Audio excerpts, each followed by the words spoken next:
for 5 in the ball game last night. He's hitting at 264 now, and Eaton's pitch to him will be taken outside for a ball. Derek Jeter's trying to get things wound up a little bit. He got a good start to the season. He's hit a bit of an early bump right now. The hits have not been coming for him. 1-0 delivery to him is taken for a strike. Stay with that cutter. That's what Rick Kranitz has said to Adam Eaton. Use the best pitch you've got more than anything else and try and locate it. Stay with your strength. Here's the 1-1 delivery. Jeter takes it outside, 2-1. But the problem is that he doesn't command his fastball very well. It's a work in progress. He's 31. He had Tommy John surgery. So when he came up, #1 draft choice, 12th guy picked. He was a flamethrower. 95, 97. There's your good pitch. There's your fastball you were talking about, Gary. He can put it there. He'll be all right. Jeter, Jeter's like, yeah, if he can put it there, I can't hit it. And nor does he want to. You talked about the 0 for 5. You start putting those pitches in play, you're going to be 0 for 6. 2 ball, 2 strike count. And Eaton gets it in down the line. That's going to be a foul ball, just protecting the outside part of the plate. As Eaton again with that pitch that is down and away. Yeah, kind of hard to tell sometimes between his cutter and his slider. But the one thing that Derek Jeter does so well, let's take a look at our Exmo. He covers the outside part of the plate. He'll fight the pitch off inside. So that's a ball he had to reach for, but still able to get the good part of the bat on. Jeter will pump that one back into the seats for the foul ball. Jeter has struck out 18 times while drawing 11 walks on the season. A little bit high at this point of the year in the strikeout department for him, but that will settle down a bit. He's had only 6 hits in his last 31 at bats. The Yankee captain switching, of course, with Johnny Damon in the top 2 spots this season as Joe Girardi flipped him around, putting Jeter first and Damon second. 2-2 delivery by Eaton, and almost caught him as he came inside on a 3-2 count. Hey, one thing about Derek Jeter, and they play him a couple of steps to right field, is he can hit the ball all over the place. He's got 6 hits to left. It tells me he's not much of a pull hitter. 16 up the middle and 11 to right. So that's a tremendous balance. He uses the entire field, which is why he has a lifetime batting average of .315. Takes that one down the line to right. Markakis is going to have to play it on a hop and a quality at bat. As Jeter fell behind, got it full, and then delivers a leadoff single. Let's take a look at the Oriole defense behind Adam Eaton. 6 pitches. And Jeter dumps the single in there. Montanez, Jones, and Markakis. That's the outfield. Moore is Turris, Roberts, and Huff. Turris, the Gold Glove winner, and Greg Zahn, the veteran catcher at 38. He's been hot with the bat behind the plate. Johnny Damon now. Hit and run. He can do it with the best, and he's got that big hole between first and second. 5-game hit streak for Damon. Pitch is taken on the inside corner. He continued it last night with a 1 for 4 in the ball game, batting at .312, and 7 home runs already for Damon, who continues to be the active leader in triples with 93. He doesn't get a lot of those anymore, and that's a big number. Throw over and almost off the mark in order to get Jeter back into the bag. See the hits, 2,304. They said to Johnny Damon, you're getting a little bit old. Don't you think you ought to start thinking about retiring? His response was, I want to make it to the top 10 in hits. He's got a ways to go. And the pitch is taken away, but he feels he can play until he's 40 years old, or even more than that maybe, as Damon is 35 right now. So he'd like to give it a whirl. Yeah, there was an article in the New York Times today talking about Posada, who's on the DL, hurt his hamstring a couple of games ago. He's 38. Jeter's going to be 35 later on in the summer. Johnny Damon's 35. His contract extends. His 4-year deal with the Yankees extends through this season. But yeah, that article said at least 39. I think he'd want to go beyond that. I think he feels he can. You never know as you get older and you play the game for so long that as soon as the fun, the charge goes, then you're not going to be around anymore because you won't be successful at it, and you probably don't want to be around when the magic disappears. But certainly for Damon, that's not the case right now. 1 ball, 2 strike count. Jeter on at first base, being held by Huff. There goes Jeter. Hit and run on. Slap foul outside of third. And the count will remain at 1-2. We told you that Eaton's best inning has been the first inning this year. His ERA in the first inning is 1.8. After that, 8.4. So again, our ex-Mo relates. And you can see the pronation of the arm as it comes through. And think about it, you're throwing it to a 17-inch plate. Well, actually, maybe with the width of the ball, it gets about 22 inches wide. Trying to throw it out of the middle of that plate. Jeter not going this time. 1-2 delivery is going to come inside. Count goes to 2-2. Well, that's that cut fastball, and what happens, and we saw it off of Bob McCrory, who came in relief of Jeremy Guthrie last night, is that Damon can hit the ball everywhere, and he hit a double right over the third base bag. So again, there's a guy that has played 140 more games in the last 13 years. So maybe he will play. Maybe he'll wear down. He's played so much, but he's played hard and remained relatively healthy. 2-ball, 2-strike count. Set up outside, and that's where he went, and that's where they got him. High and away. Damon a strikeout victim. Well, we showed you the two-seam grip on the fastball. This is a cut fastball, and it's a backdoor cutter. Johnny thinks he's going to come back and hit the outside corner, and it just pretty much just spins and stays away from him, and he swings right through it. Look at that, brought to you by Northrop Grumman, the information systems powerhouse. Well, the strikeout for Eaton, one away. Jeter still on at first base. Mark Teixeira receives his usual greeting.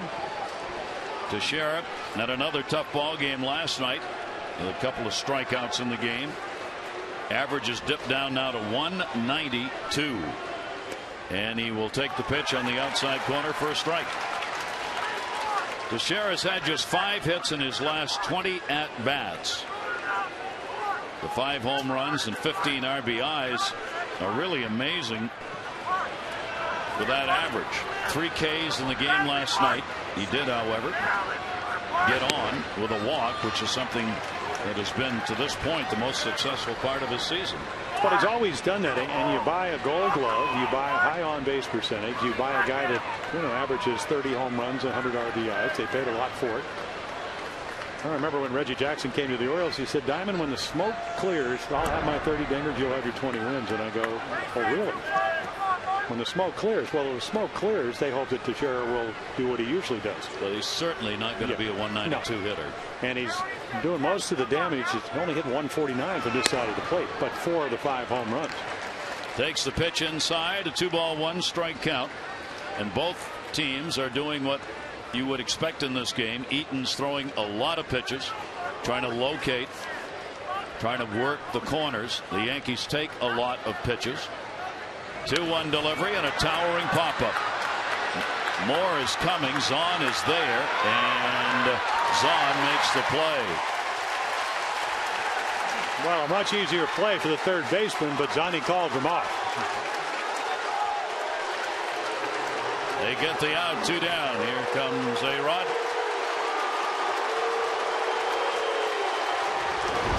The ball's up, and you can see, maybe you can't see it from there, but Eaton is saying straight up. In high sky, not too many clouds. The rain is cleared, and Greg Zahn able to record the second out. Last night, first pitch scene of the season coming off the DL. And he made some baseball magic, a 3 RBI homer. Pretty timely. That was enough for the ball game. A-Rod, second game now. Timeout taken at the plate. Is Zahn looking over into the Oriole dugout here. Took his mask off. Maybe wanted to recheck as to what they wanted Eaton to do here with Jeter on at first base and 2 down. Rodriguez has only faced Eaton a couple of times. He's 0 for 2. And the slider will miss up high for a ball. Well, there are a lot of Yankees that have pretty good numbers against Adam Eaton. As we mentioned, he's 1-1 lifetime with an ERA of a little bit over 4 runs a game. First, Swisher just came to the Yankees. He's got very good numbers, a couple of home runs. Teixeira was 5 for 8 until they popped up with a home run. A-Rod with a home run. He hits home runs off everybody. Runner goes, throw down. Jeter head first dive, and he's got a stolen base. Derek Jeter getting the jump, gets himself into scoring position. That is going to be his. Well, let me check here. First stolen base. Yeah, big lead. Pretty good throw. He's able to get in there. Again, you have to catch it, and it's an inside fastball. Take it to your other side. So that's the difference between success. It actually was a lot closer than you would have anticipated. 2-0 count, 2 down. A-Rod gets another RBI opportunity here, and that pitch will catch the outside corner for a strike. 2-1. Their leading RBI and homer man for the last 4 seasons. And if last night's any indication, he will again become the man in the lineup that if you're the opposing team, you've got to stop. Jeter off second base. Adam Eaton already up to 21 pitches thrown here in the first inning. Got him to hit one off the end of the bat.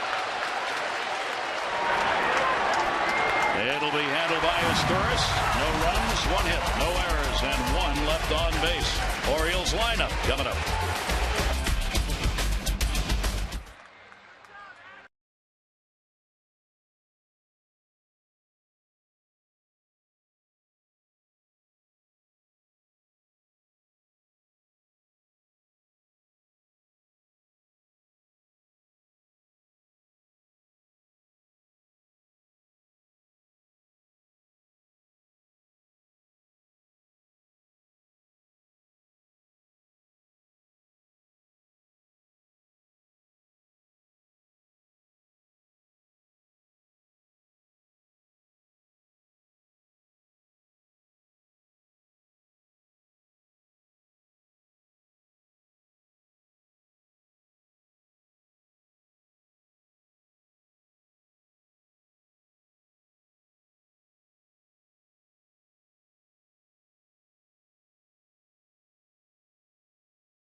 We go to the bottom half of the first inning. 81 degrees at game time here at Camden Yards. Take a look at the starting lineup brought to you by Southwest Airlines. It'll be Roberts, Jones, and Markakis, Huff, Mora, and Scott. Montañez, Zahn, and Asturias. Nick Markakis leading the O's in hits, RBIs, and runs. And our PNC scouting report on Phil Hughes out of Santa Ana, California. Well, he loves to pitch on the road this year. Great game against the Tigers in Detroit. Then 5-4 lifetime. He's out of the cutter. Gives him another pitch. Fastball, curveball, slider, changeup. Pretty good changeup. And again, this has been their #1 pitching prospect. Got to the big leagues at age 20. Actually pitched pretty well. Was 5-4 last year.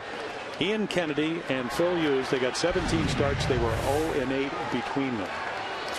22 years old, so the hope is the progress will be made. Brian Roberts will lead it off against the right-hander, and Roberts will take it for a strike. Brian in the ball game last night came away with a couple of singles, 2 for 3, and a walk. He is hitting at .303 now. Even put a little shift on Roberts here as they move Jeter over to second and A-Rod way over towards the shortstop position, especially now with the 2-strike count. Yankees added Brett Tomko today. They're making a move a day. So Tomko came up and joined the staff for bullpen use, as Joe Girardi's bullpen has been a mess. And they're trying to find some arms. He was pitching very well down at their AAA affiliate down in Scranton. Of course, he's been around, veteran major league pitcher. And once did the Oriole cruise, and along with the Padres, we went hiking in Kauai together. Fine place to hike. Yeah, very, very fun. 1-2 delivery on the way. Roberts will foul that one back, and the count will stay at a ball and 2 strikes. 3-game set, middle game here, and then tomorrow afternoon these two teams will match up again. Orioles took the first series, trying to get this one. And Dave Tremblay's ball club then would have a chance to get another series win. Here's the 1-2 delivery from Hughes. Roberts to first. Right into the glove of Teixeira. One away. Yeah, you don't want to hit it to the Gold Glover. Let's take a look at the defense for the Yankees behind Phil Hughes. Damon, Cabrera, and Swisher. Rodriguez, Jeter, Cano, and Teixeira, who has won a Gold Glove. Francisco Cervelli, right up from the minor leagues. Posada with a hamstring problem. Molina on the DL, also with a quad problem, so they went to the minor leagues. Kevin Cash, their backup catcher. That'll bring up Adam Jones, 1 for 4 in the ballgame last night, hitting at .342, 5 homers and 19 RBIs. And that'll be fouled back. Adam really saw some pitches in the ballgame last night. An unhittable slider that CC Sabathia was throwing that he kept coming in towards the back foot of Adam with. Oriole players all said today that Sabathia was just rocking. Here's the 0-1 pitch. Breaking ball will be taken inside, and a 1-1 strike count. Well, after Mariano Rivera gave up home runs, 2 of them in 1 inning for the first time in his career. That's a long career, Hall of Fame career. They needed somebody to go the distance. 112 pitches last night for CC. Down to third. That is a fair ball. He'll head to second base. Johnny Damon over to get it in the corner. Jones is in. He's got a double with 1 away here in the first inning. Well, the Orioles got a couple of hits yesterday in the first inning, and then took them all the way to the 8th inning till they got anybody on. Here's just a curveball. It's going to stay in. There's your Expo. Bat head to the ball. And boy, what a great angle. See how hard that ball's hit. See how he centered the baseball on the bat head. Gary Crowley, as most hitting instructors, he works for the Orioles, basically says it's the path of the bat to the ball. And you saw a great illustration of that. So the Orioles get a chance to get on the board here. Here is Nick Markakis, their leading RBI man. 29 for Markakis coming into the ball game.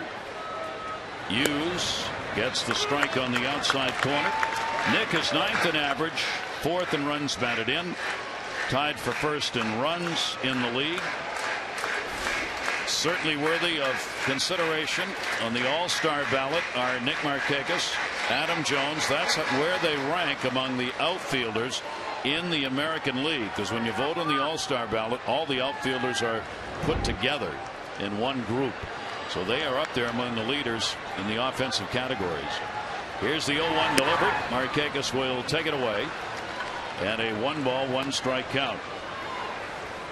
This is the inning, of course, where the Orioles have made hay all season. First inning has been their best offensively, and none better at getting it done in the first than Nick Markakis. A .407 batting average in the first inning, 3 home runs, and 12 first inning RBIs. 1-1 delivery. That one will be looped to short. Jeter. He's got it. Had the angle. 2 down. Well, Nick Markakis always talks about and Mr. Jeter having a nice time. Nice pitch right there by Phil Hughes. He said, I don't understand why they don't pitch me more up and in. Well, that's what Phil Hughes did.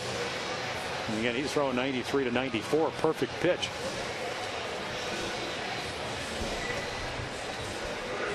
So that'll leave it up to Aubrey Huff. Try and get the 2-out RBI.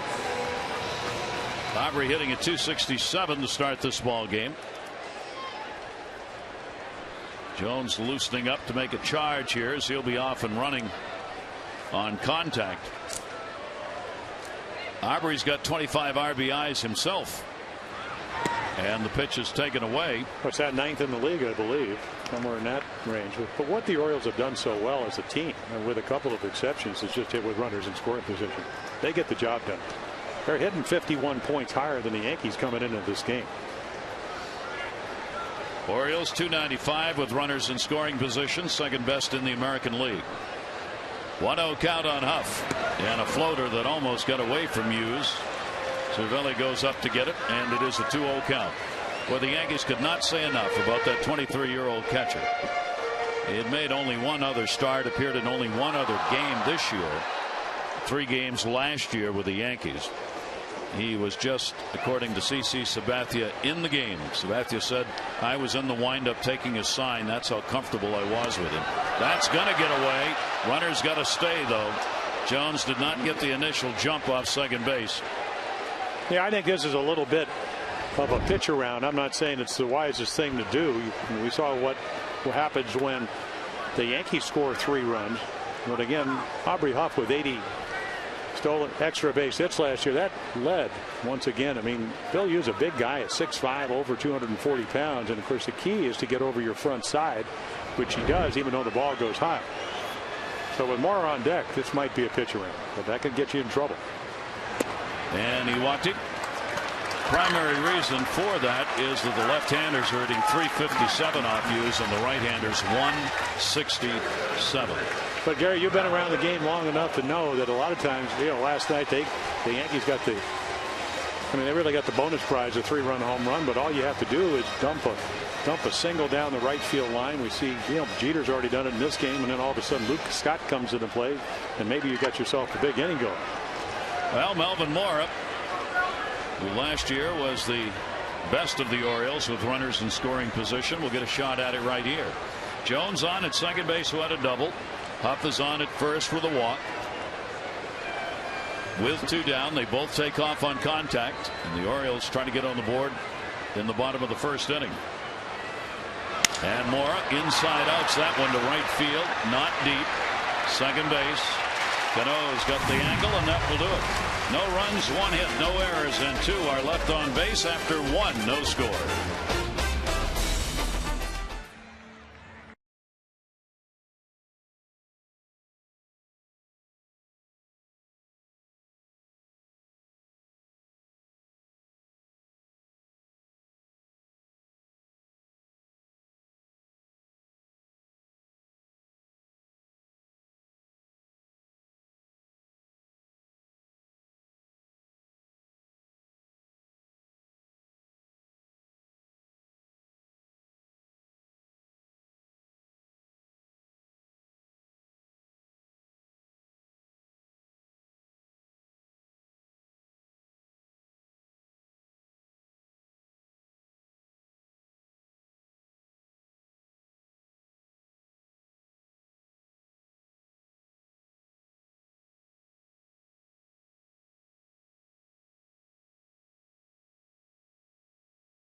To enter by logging in MASNsports.com. Hideki Matsui, the designated hitter, will lead it off. A 3-game hit streak extended last night as Matsui had a 1 for 4. Eaton's pitch is a strike on the outside corner. Matsui got off to a slow start, but has really picked the pace up of late, hitting over 340 in the last 17. Markakis is in front of that one. He's got it. Let's check in with Mark Viviano. Mark. Hey guys, Nick Swisher coming up to bat for the Yankees. Last night here at the ballpark, he was the victim of an unusual out at third base as he was contacted by third base coach Rob Thompson. You can see the shove by the third base coach and umpire Tim Tashida right there to make the call. Flashback to April 24th here at the ballpark. The Orioles' Greg Zahn rounds third. Juan Samuel coaching third. There's contact, but Samuel kept his hands down. Notice how Zahn made contact. Samuel did not. Juan said he did that on purpose. It's your instinct to want to reach out, but it's your duty to keep your hands down, and that avoided an out call. Back to you guys. Exactly right. And Samuel was scared stiff that there was going to be an interference call on that particular play. Yeah, I'm not really sure the umpire was watching. Tim Tashida a little bit different last night. And it was interesting that the play last night, it wasn't that the coach, Robbie Thompson, pushed the runner. It's the runner use the coach to push himself back to the bag, and you can't do that. So even though the coach may have just stood there, player can't use him as leverage. That's a long strike. Well, what, Swisher's got home runs in 6 of the last 13 games, or hit 5 in 2007. He loves Camden Yards. Even though last year he did hurt his hamstring coming around third base, slipped. He's only a .250 career hitter here, but he has 9 lifetime home runs in this ballpark. Off-speed pitch. Eaton just missed outside with it. And the count will go to 2 balls and 2 strikes on the man who keeps any locker room alive 24 hours a day. And he can play. I mean, he can play all over. He can play the outfield. He can play first base. You know, you got the sheriff to do that this year. Inside and missed with it. 3-2. See, that's what happened in Adams Eaton's start down in Tampa. Won 5 innings, 97 pitches. Didn't walk a lot of guys. Only 2 in those 5 innings. 4 runs, a couple of strikeouts, but just off the edges. He calls them pitcher's pitches, but they're not umpire's pitches, and that's why the pitch count gets as high as it does. 3-2 delivery on the way, and it's inside.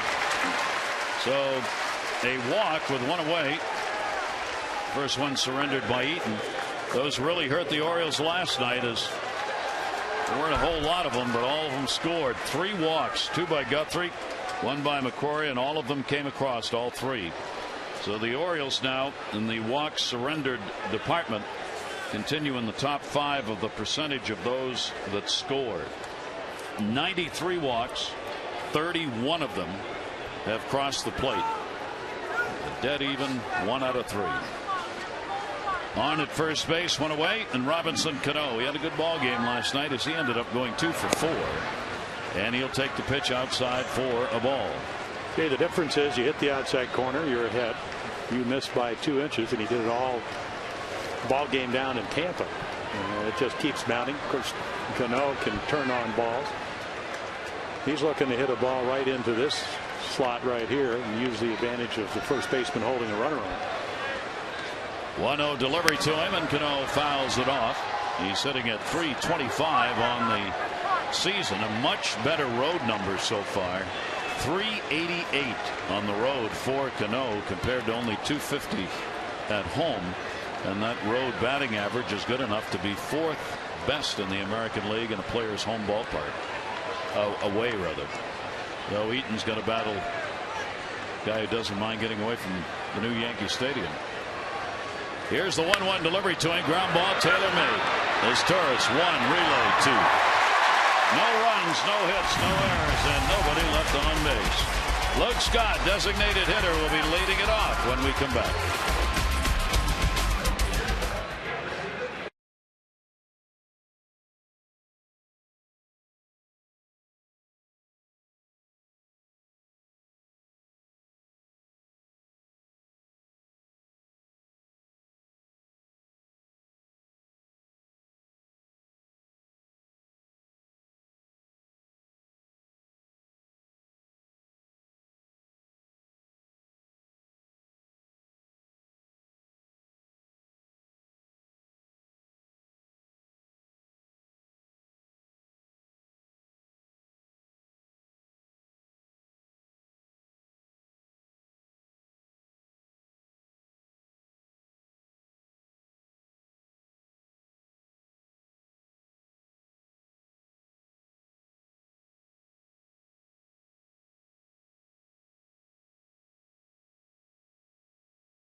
Great to have you with us, and a fine night to be at the ballpark. As the Yankees and the Orioles battle here, you see very little breeze on this warm evening. And no scores. Luke Scott will stand in. He is DHing. A couple of hits and 3 at-bats off Hughes. Yankee right-hander, 22 years old. Scott first ball hitting towards the middle. Cano can't get it, and a base hit. Scott is on, leading off the second.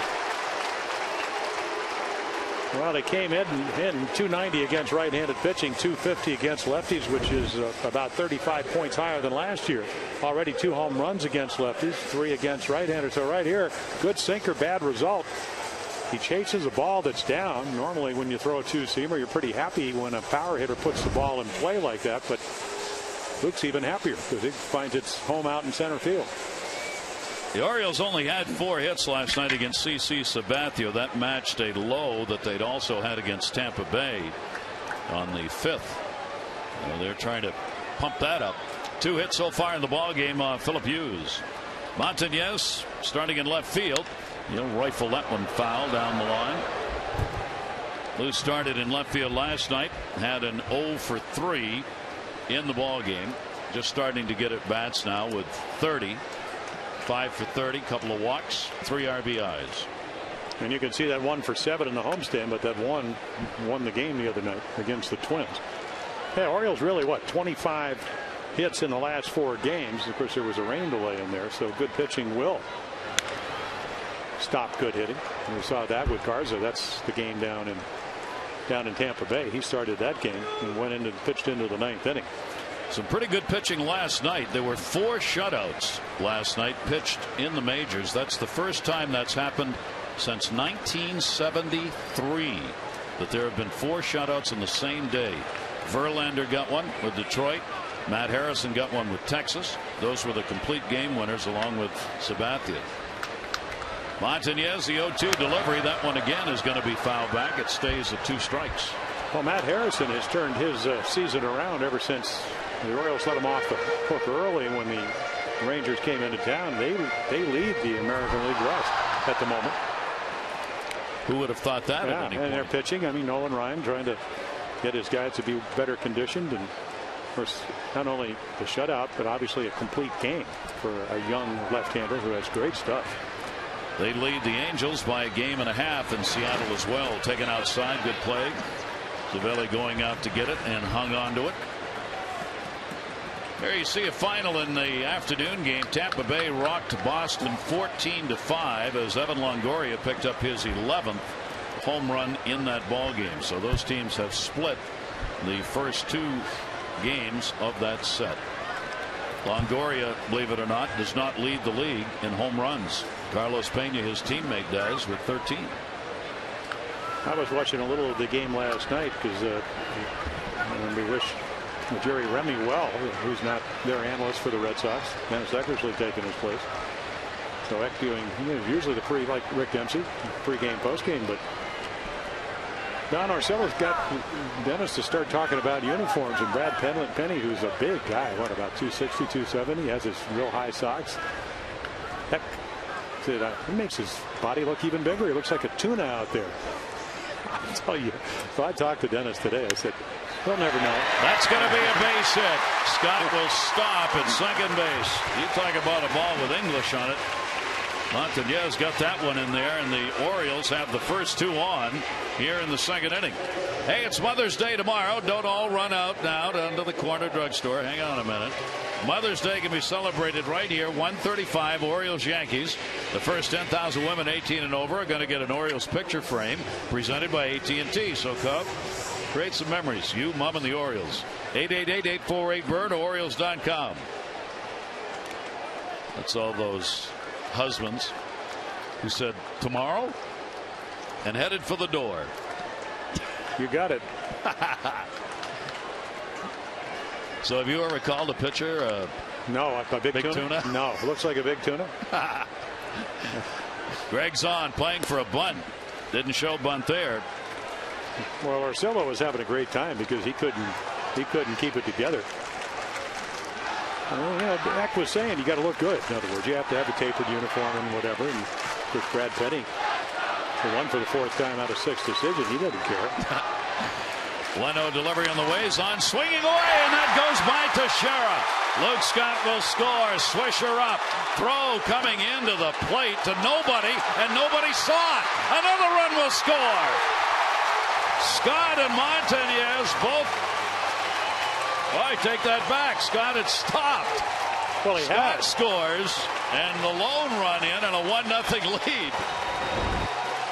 I mean, right here, anytime, and I don't know why Teixeira, I guess he's looking for a bunt playing in. Watch this, Boone. I mean, that's a rainbow, and Hughes doesn't see it.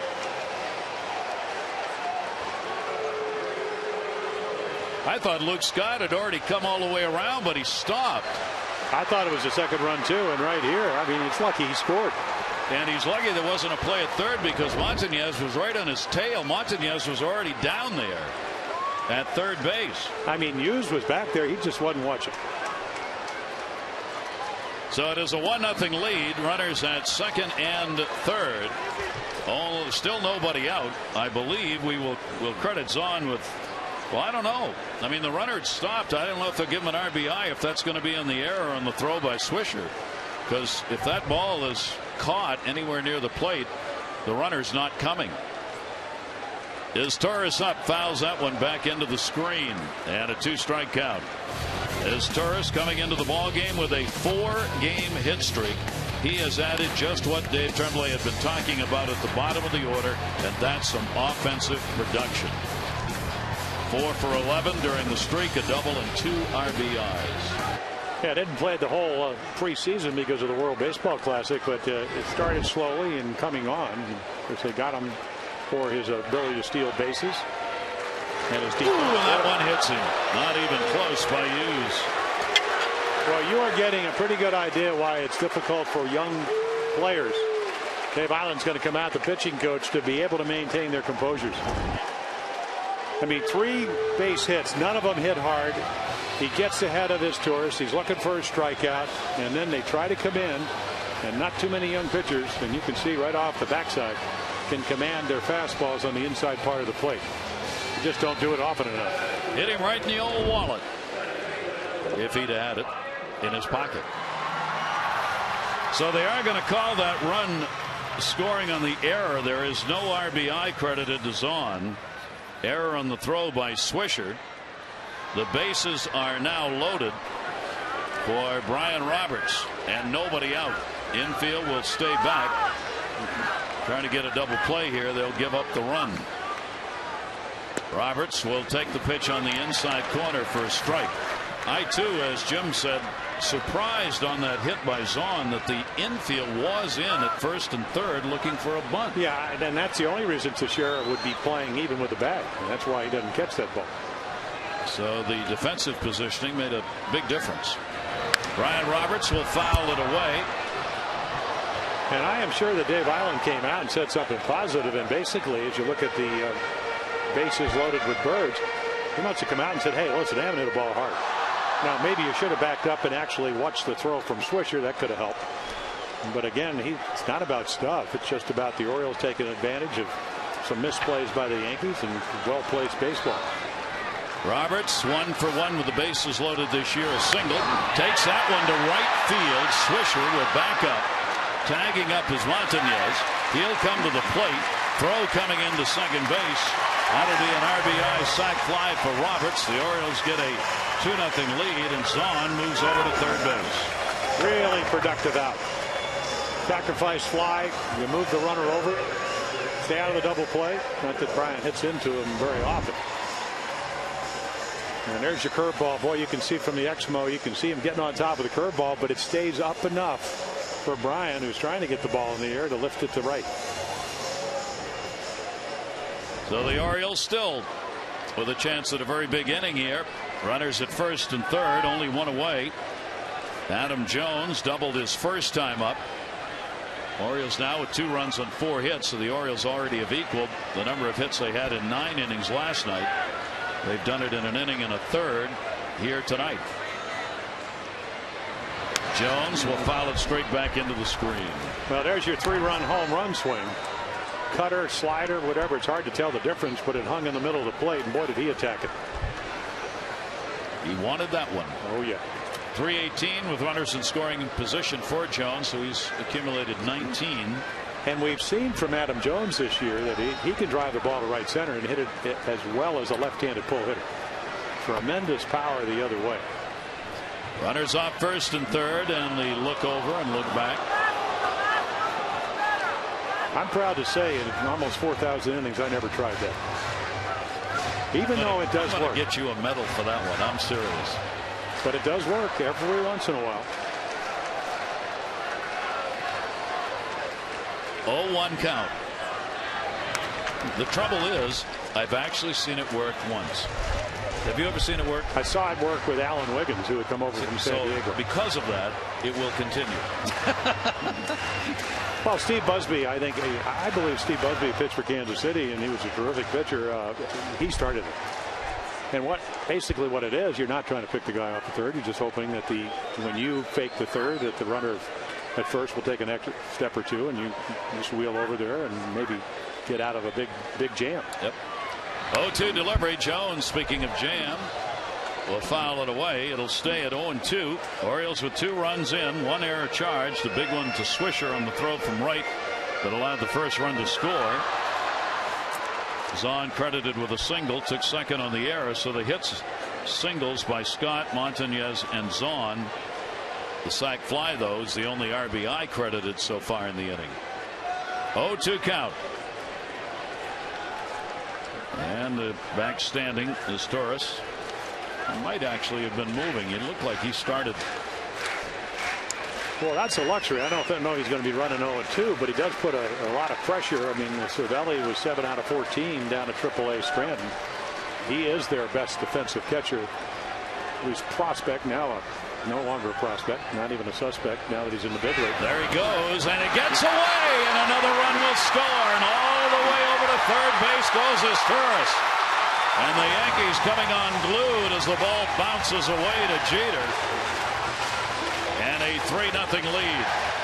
I mean, this is an inning where the Orioles have yet to hit a ball hard, and they lead at 3-0. You back up home, but you don't watch the throw from the right fielder right there. I don't know if they'll call that a wild pitch pass ball. It looks like it should have been caught. His Torres is running, and that puts pressure on Cervelli behind the plate. Heads up base running right there. They stole 24 last year. He not only brings a contact type of attack at the plate, and he can pick it at shortstop, but he can run the bases. We'll wait for the call on that. Infield now has to be drawn in. They will charge a wild pitch and a stolen base, allowing his Torres to go to second and then to third on the wild pitch. 1-2 delivery. Jones, he's got a base hit. That will score his Torres. He's on his way to second. Throw by Johnny Damon, not in time. He now has 2 doubles in the game, gets the RBI, and a 4-0 O's lead. We saw it a little bit last night when A-Rod hit the 3-run home run off of Jeremy Guthrie. Watch the bat head get to the ball. Now that is a good pitch up and in. It's exactly where Phil Hughes wanted to go. Now that's not a mistake. That's just a good young hitter who's going to be a star, making a great swing. Here we go. Bat head to the ball. Now almost identical doubles for Adam Jones, but one on a curveball, but this was a fastball at 94. And he just got the bat head out in front. Very, very short swing. 20 RBIs for Jones. Nick Markakis. Orioles 4 runs in on 5 hits. The runs have scored on an error, a wild pitch, a sac fly by Roberts, and an RBI double by Jones. Now Markakis. Nick popped out his first time up. 4 hits, 9 at bats. Off Hughes. And Markakis will take it inside, and Hughes has got to try and regroup here and hold it. Get out of this inning without surrendering any more. Well, it's not going to be easy with Nick. I mean, Nick comes in hitting over 400 runners in scoring position, and Huff right behind him at 387. Middle of the order up here with only 1 away. Markakis to first. Teixeira has it go off his glove to the delight of the Oriole fans. Backed up by Cano. And Markakis is on, and we'll wait on the call on that one. Well, if this is not a base hit, I don't know what's going on with the score. I mean, this is a sinking line drive, the first really hard hit ball by the Orioles in this inning. I mean, a little top spin right there, and Teixeira, who did win a Gold Glove, tries to flag it down. There we go. Look at that high hop. Not routine by any stretch of the imagination. Base hit for Markakis, puts runners on at first and third. Teixeira did save a run, at least for the moment, by knocking that ball down. Otherwise, Jones was in easily. Here is Aubrey Huff. Huff first ball hitting. Aubrey drew a walk his first time up. He is the 8th batter up in the inning for the Orioles. Well, they're looking for the double play ball. Aubrey's trying for base hit, maybe get a ball with only one out and up in the air, sacrifice fly to make it 5-0. But Nick Markakis right over here, the ability to break up the double play. What kind of primary and secondary lead do you get, even though you may not be stealing a base? 0-1 delivery, a floater that is in there for a strike, and the count goes to 0-2. Aubrey Huff has moved his numbers up with runners in scoring position. He is starting the day at least 10th in that department. Aubrey, as a result, also putting the RBIs up on the board with 25. 0-2 count to him. Runners off first and third, and he'll foul that one the other way. Orioles getting players to help pick one another up. Melvin Mora, when he came back, a couple of hot games, tailed off a little. Aubrey Huff had started strong. Now he's picked it back up again. Brian Roberts just tailed a little. He's started the bat coming back again. And that's what you want to see in the course of a year. Yeah, nobody's going to hit it well all year. And then you got Johnny at the end of the lineup. 3 hits the other night. And he lifts that one to right field. It is way back. Goodbye. Home run, Aubrey Huff. A 3 RBI shot.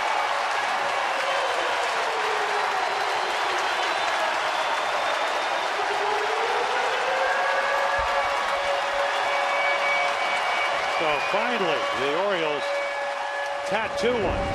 Watch this curveball sail out of here. Ends up in the middle of the plate. Nice swing by Aubrey Huff. Went down and got it. It's a matter if it's going to get over that SK sign out in right center field.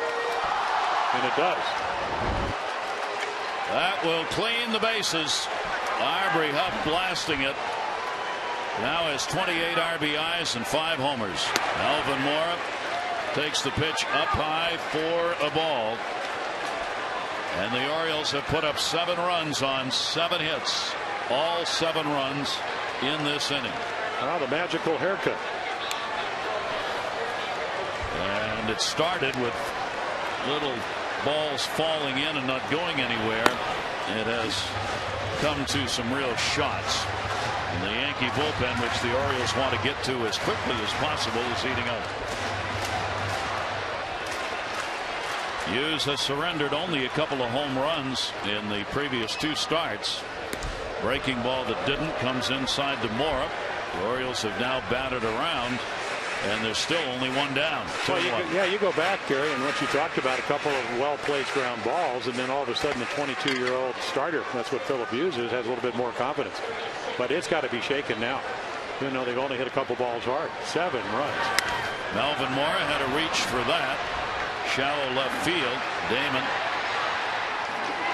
He's got it. Mora is retired, and there are 2 down.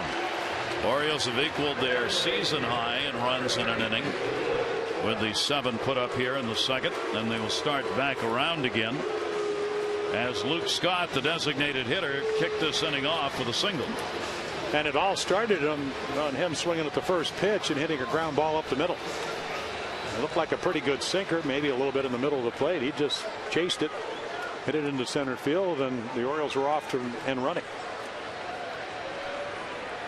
So Philip Hughes, by far his roughest outing of the 3 that he's had since being called up to move into that rotation for the Yankees. Came in with a 2.70 ERA and opponents hitting .237 off him, the opponents being Detroit and Boston. Luke Scott. 1-0 delivery to him outside, and it is 2-0. Well, I was watching a little bit of the Washington Nationals game the other night, and they have a young right-hander, also a rookie, in Jordan Zimmerman. He gave up 6 in the first inning. And the Nationals, because he pitched well, came back and won that game 11-9. That goes off the glove of Hughes, and there'll be no play for Cano. That will be an infield hit. So 2 hits in the inning for Luke Scott of varying varieties that didn't have to go very far. Well, he came over before the game and shook his manager's hand, Dave Tremblay. Said, "Skipper, how are you?" And I said, "Luke, how are you?" And Dave said, "Well, he's happy because he's playing. And he's happy now because he's got 2 hits in the second inning." I asked Luke about the DH role that he not reluctantly takes. He'd rather be in the outfield.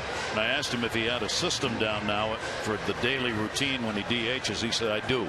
So I finally figured out what I'm going to do. He spends a lot of time skipping rope. He hits off the tee. He will go back and do a little running, stretching. So he's got a routine now to keep himself in a ball game when he's DHing. Scott on at first base and 2 down. Montanez in the inning picked up a single and scored. Yankees have committed 1 error, but all the runs here are going to be earned as a result of what happened after that error. 1-0 pitch. Check swing inside. Hughes falls behind. 2-0. It is his 24th career start, his 4th against the Orioles. 1 win and 1 loss for Hughes against Baltimore, and this one the toughest. 2-0, and he goes 3-0. His command is toast now. And again, I read about that cutter. He pitched very well in his first start. Everybody raved about it because he did pitch 6 innings, shut out the Tigers in Detroit. You got to rave about something like that. They have a pretty good hitting team. But again, the cutter, if you're a fastball pitcher, it's a very good pitch, but it's very difficult to throw when you're young because you don't command your other pitches well enough. And we've seen that tonight as Joe Girardi's going to come out and make a change. He didn't want it. He wanted Hughes to get him into the 5th or 6th inning. He does not want to go to his bullpen. It, in all likelihood, will be much overused as a result of this because Hughes is coming out of there having worked just an inning and 2/3. The Orioles so far have 7 runs on 8 hits off him. Theirs will come out of the bullpen. Orioles lead it.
Ramirez out of the Dominican Republic, out of the bullpen. Yeah, so good last year, and then you look at his numbers this year. He comes in, his ERA is not that bad at 4.63.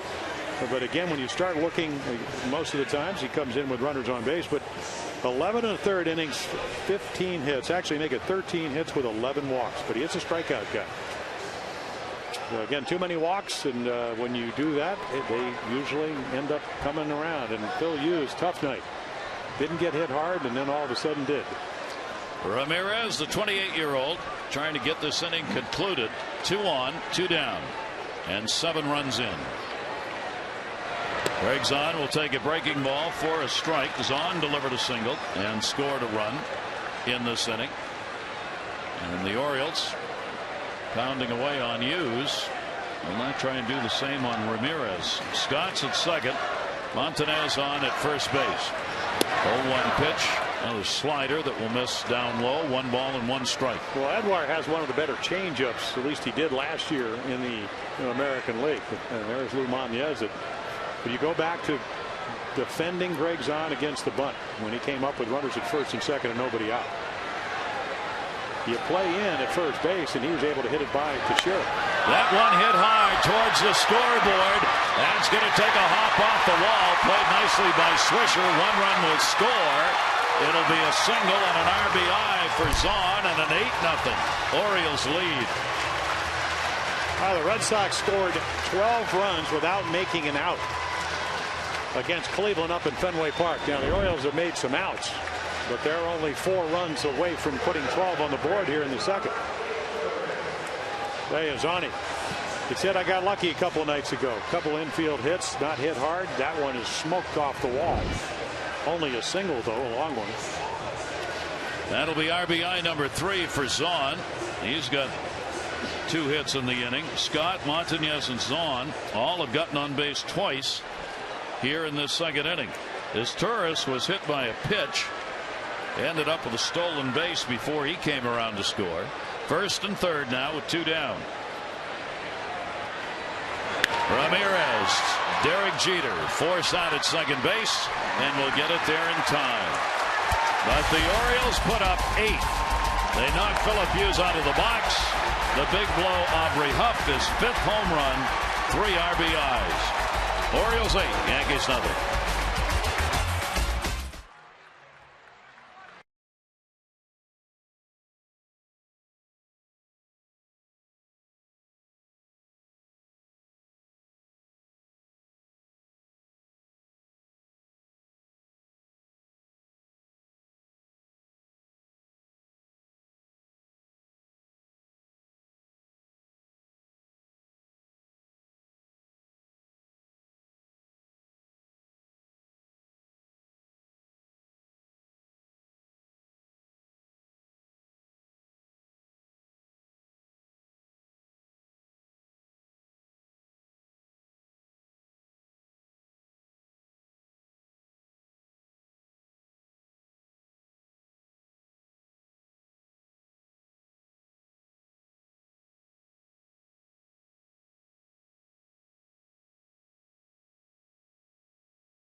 Even want to know how he saw these Yankee batters. So far, so good. Eaton has to do his own homework. Now back up to Gary and Jim.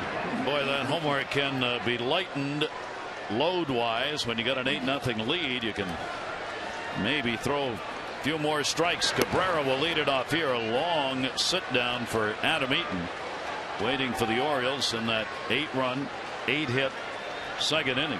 Well, the advantage was, though, Greg Zahn was on base, so you had a chance to take a couple of extra warm-up tosses because Chad Muller came out to warm him up, and he did. But he nibbles. He is a nibbler. Let's see if he nibbles with an 8-run lead. Foul back. 13 batters came to the plate in the inning for the Orioles. Cabrera takes the count to 2-2. Switch hitter out of 2 for 4 in the ball game last night. Getting his first at bat here. Well, he had a great spring, and then take advantage of having an opportunity.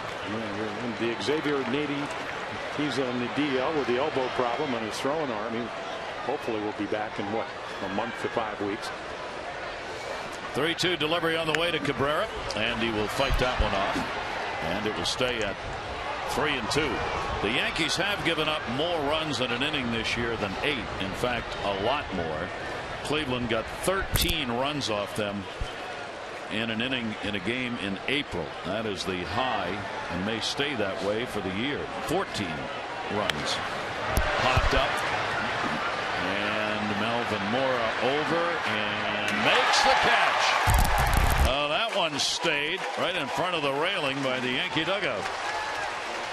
Well, the wind, it's always hard to tell here at Camden Yards which way it's blowing. I mean, the flags are blowing from left to right field, so maybe with the swirling winds it blows it back. But Melvin makes a nice. He's looking at it all the way, and right there, it didn't appear that he knew where the railing was. He just came right in, never lost track of it, and then kind of tiptoed his way for out number 1. Good play. That's why you stay with him.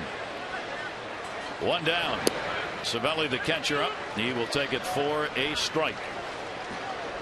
Cervelli already on the roster, so when they called him up, they at least did not have to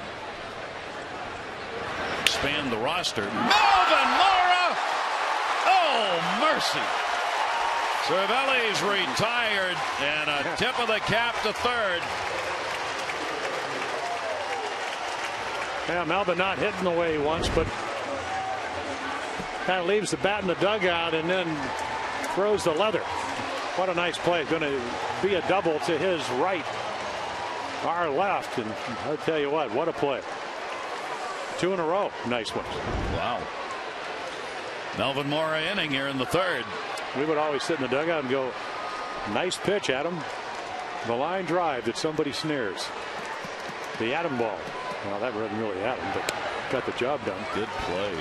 That was the play that Aramis Ramirez dislocated his shoulder on last night for the Chicago Cubs, making that play, diving just like that, landed on his shoulder.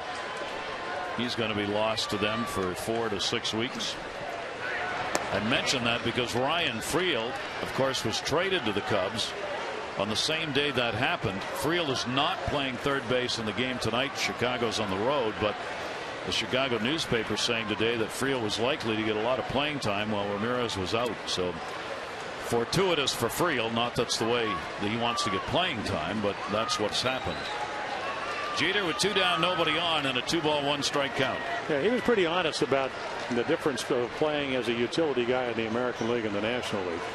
Much more opportunities over there because of the lack of the DH. Jeter singled his first time up and will take the pitch outside.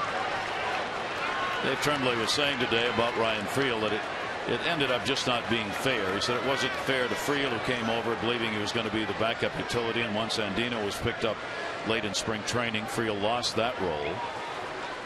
And he said it wasn't fair to the club to have somebody hanging around who needed to play and wasn't going to get in. And when he did play, wasn't playing well, whether it was this spring or when the season started. Just not used to playing in that capacity. And it's difficult. You can talk about utility guys, but I think you have to differentiate between the American League and the National League because it's such a different type of style of play. Most utility players in the American League end up being defensive replacements and pinch runners. And Jeter draws the walk with 2 down here in the third inning. And tonight's leaderboard presented by Firestone, a tradition of innovation. Take a look at the most runners thrown out. Jorge Posada is injured at the top. Suzuki, Barajas with Toronto, Navarro with Tampa Bay, and Greg Zahn, who has joined that list in getting base stealers. This day and age, if you're up around 30%, you're in pretty good shape. That is a hard foul ball by Johnny Damon. 1 on, 2 down, third inning. Naming a strikeout victim. His first time up. Melvin Mora coming over to have a word with Adam Eaton. Yeah, it used to be that it seemed like, Gary, that it would be about 28 to 30%, and the number actually has dropped. Even though this year, and maybe because they've done the testing and home runs not down for some hitters, but down across the board, there are teams stealing more. Yep. Running more. Yeah.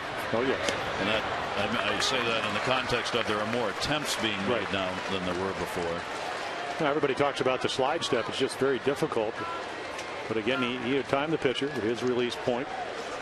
The catcher, good throwing catchers are 2.1 to about 1.9, and if the pitcher gets to the ball to home plate and under 1.3, you got a chance to throw him out. But that's even an average runner. So the guys like Carl Crawford or Ellsbury or the Red Sox and respectfully Tampa Bay, they take advantage of it. Even if you get it to home plate at 1.1 and the catcher comes up and gets it down there in 1.9, you're not going to catch it. And they realize that, so they take advantage of it. Yep.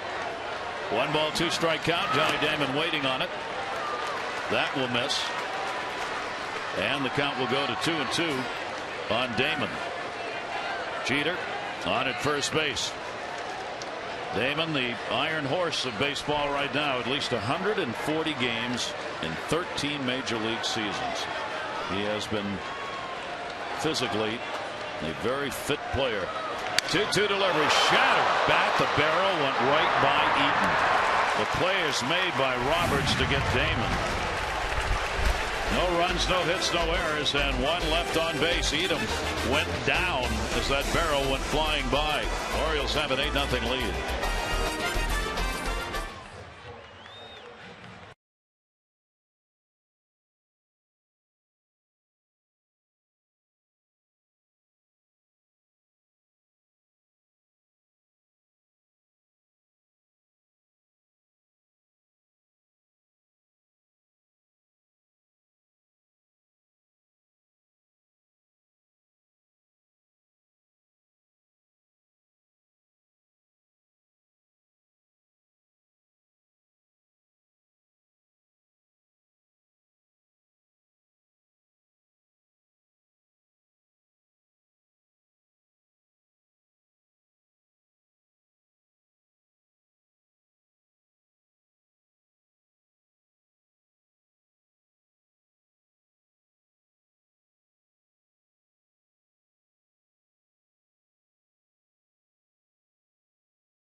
What pitchers want to do after the team gives you a lead, Jim, go out and get them out.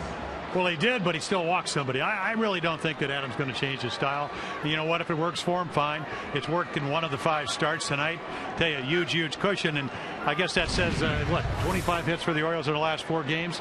That's by the wayside. That's gone. Yeah. Exactly. Brian Roberts leading it off here. The Oriole bats, everybody in baseball is talking about and wants to know about this Oriole offense because it really has put up some really solid numbers. Well, we all know that Brian Roberts can hit. We know that Huff, with 82 extra base hits, led the American League. What a play by Cano to get Roberts. But I think what happens is now all of a sudden you take a young player. I mean, you trade Eric Bedard, who's one of the marvelous left-handed pitcher, to Seattle. You get your closer, and you get Adam Jones. And Adam Jones, to me, you know, his hitting instructor says he reminds you of George Hendricks. To me, he looks like Don Baylor, and Don Baylor ended up being a most valuable player.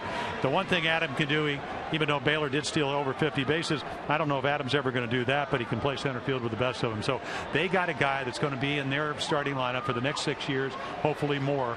And I'll tell you what, that's why they're so good, because you have a guy that's, and not how many guys at 23 want to hit second. And it doesn't matter. He genuinely just wants to play the game, and whatever position you put him in, he will ask and learn about what he's supposed to do there, and then has the ability to execute. We always talk about coaches, and the Orioles are very lucky to have Juan Samuel and T-Bone Shelby, who really kind of taken him under the wing. And I told him, I said, have you ever met Frank Robinson? And he said, no. I said, he'd toughen you up because he's really a nice guy. I mean, there's Juan Samuel, but Adam Jones, I mean, I tell you what, he's maturing and he's getting an opportunity to do it here at the big league level. It's not easy, but I tell you what, he worked hard in the offseason, went out to the Athletes Performance, did what Brian Roberts did with last year's MVP, Dustin Pedroia. He's a pretty special player. A-Rod will come up with that and get the out, and there are a couple away. Now what the Orioles need to find, of course, get a win out of a starting pitcher. It hasn't happened since April 14. This is the best shot they've had since then to do that. Well, you would think so. And, yes. You know, I know Rick Kranitz, who was a pitching coach, and Dave Tremblay, they'd like to hand the ball to the bullpen in the 7th inning. Hopefully that'll happen. There's Adam Eaton, who's got a real shot at getting that W here tonight with the lead that he has been given in this game. 2 down and nobody on. Nick Markakis. Edouard Ramirez out of the bullpen for the Yankees. And the pitch is outside. Markakis has delivered a single. He has scored a run in the ball game. We're in the bottom half of the 3rd inning. And now for the hitters, sometimes what becomes tough here is not giving up an at bat. You got a big lead. You kind of relax a little bit going up to the plate, and this is when you really learn the trade.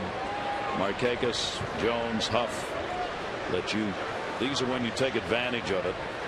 You may see more strikes in these situations.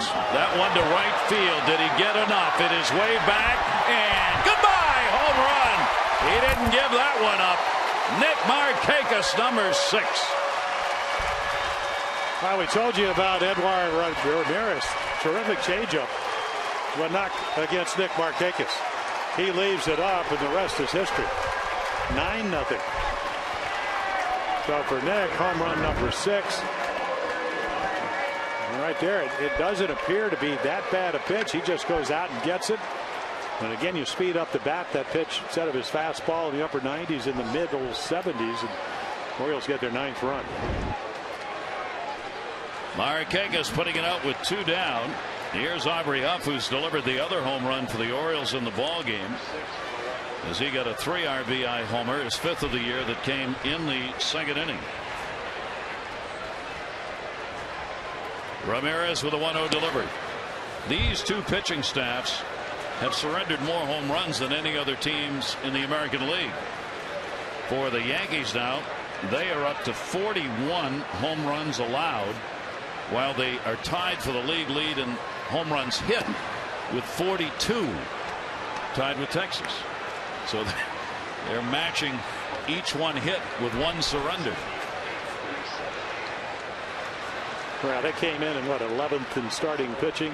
I think that's a big surprise, even though Wong's been injured with a hip problem. Aubrey Huff in the air to right center. Center fielder Cabrera. He's back and he's got it.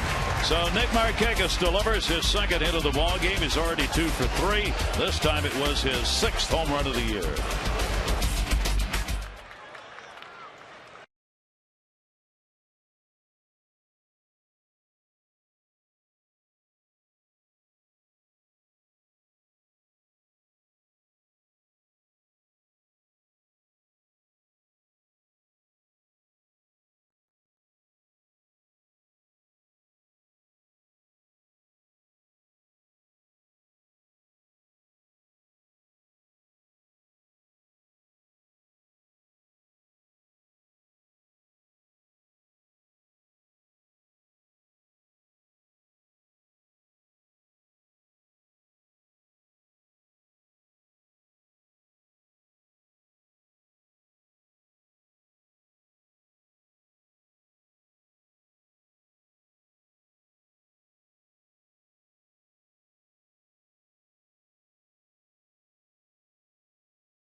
All-you-can-eat hot dogs, nachos, peanuts, popcorn, sodas, ice cream, and more.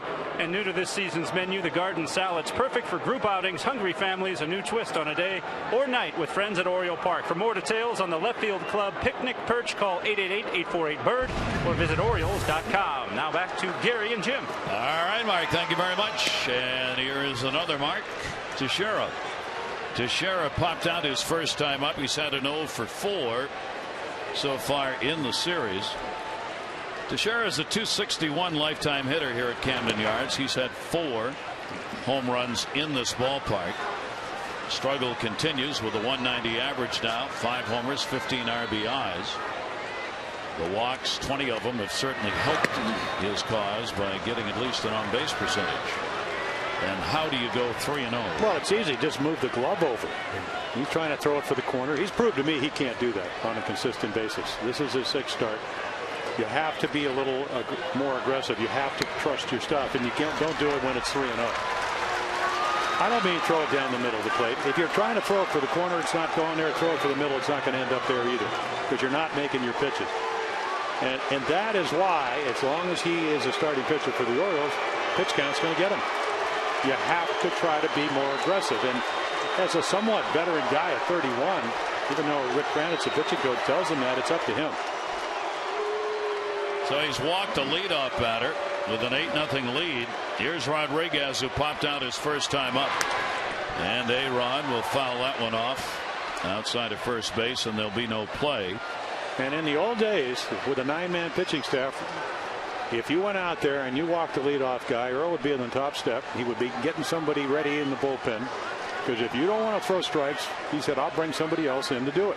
Now, I know you don't want to do that. And we have a 13-man staff, and you still use them more than you really have to or want to. Still not a bad idea, though. Well, it works. That pitch is down low. And he'd also get a guy that he knew you didn't want to have come in. That would even get you to be a little bit more focused. Just to rub it in a little bit. But in retrospect, whether it was Davey Leonard or Sammy Stewart or whatever, our longmen, they were all accomplished pitchers. Well, Eaton with the leadoff man on. Rodriguez and then Matsui due up here. A-Rod, the homer that came in the ball game in his first at bat yesterday, still the lone hit in the series. And Eaton is way up high with it and asks for Zahn to come out as the count goes to 2 balls and 1 strike. You know, I was kind of wondering, you think something happened to him when the bat went over his head to end last inning? I mean, it obviously scared him, and he went down on the ground. I mean, he had to really get down very quickly. Yeah. So,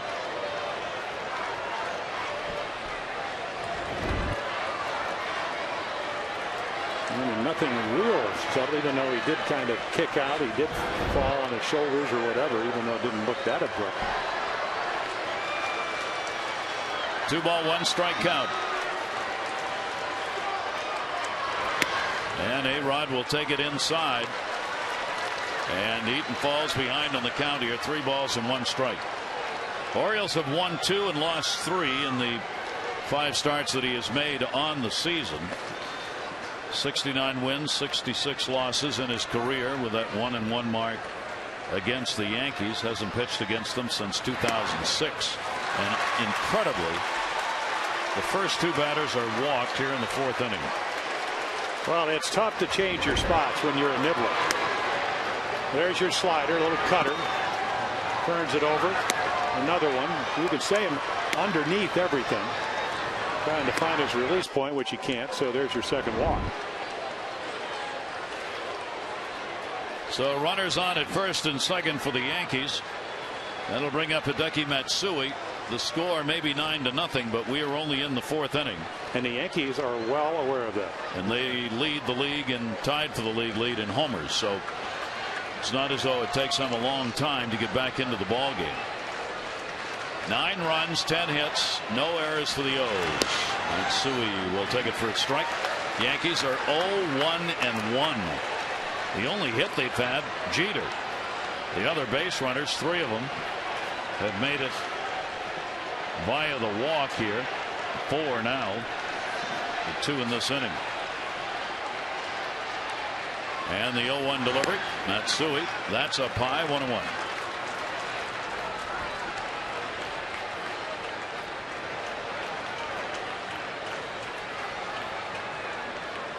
Hideki Matsui will be the Yankee designated hitter throughout the season, so long as he remains healthy.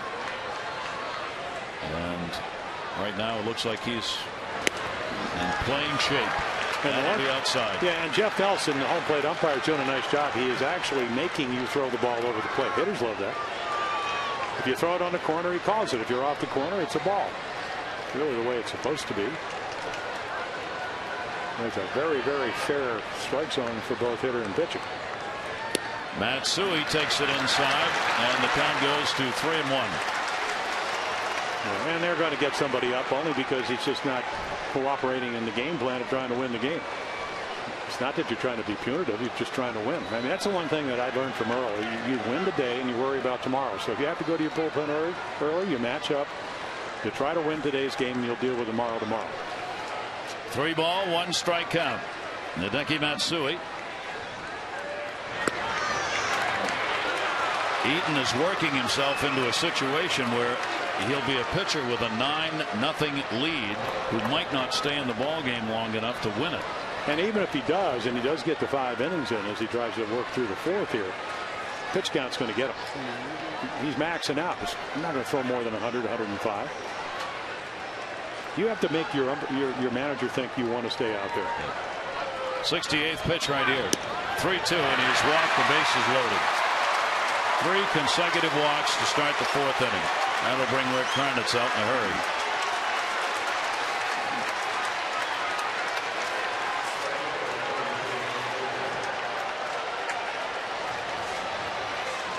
If anything is going to rush along the young pitchers in the organization coming to the major league level, it will be these kinds of performances. Well, it really is. If you look at the team earned run average, as starters, it's just too high. I mean, it's not where you want it to be. So again, as the season progresses, you're getting the opportunity to prove you can pitch here at the major league level. He was released by Philadelphia in the spring. The Orioles figured, hey, we'll take a chance on him. He actually threw the ball pretty well in his first start against Tampa Bay, even though he lost, better than he had at any point. But at the end of the day, when your team gets you a 9-0 lead, you have to challenge the other team. You got to trust your stuff enough to throw the ball over the plate. Nick Swisher, he's got the bases loaded. So if you're a young pitcher in the minor leagues for the Orioles, and the older experienced guys don't want to seize the opportunity, boy, that's the right organization to be in. Yep. Teixeira, Rodriguez, and Matsui, the base runners. 0-1 delivered, and a 1 ball, 1 strike count on Swisher, who is 0 for 3 with the bases loaded so far this season. I mean, Adams looking in, but that's a hanging curveball that wasn't even close to being a strike. By the 4th inning, you know the strike zone by the home plate umpire. Not that it's tiny, it's just fair. 1 ball, 1 strike delivery on the way. Swisher will take that one to left field. Montañez will drift in, not very deep. Teixeira is going to try and go. Here's the throw coming into the plate and not in time. A sacrifice fly for Swisher. Teixeira scores the first Yankee run, 9-1. Yeah, good communication.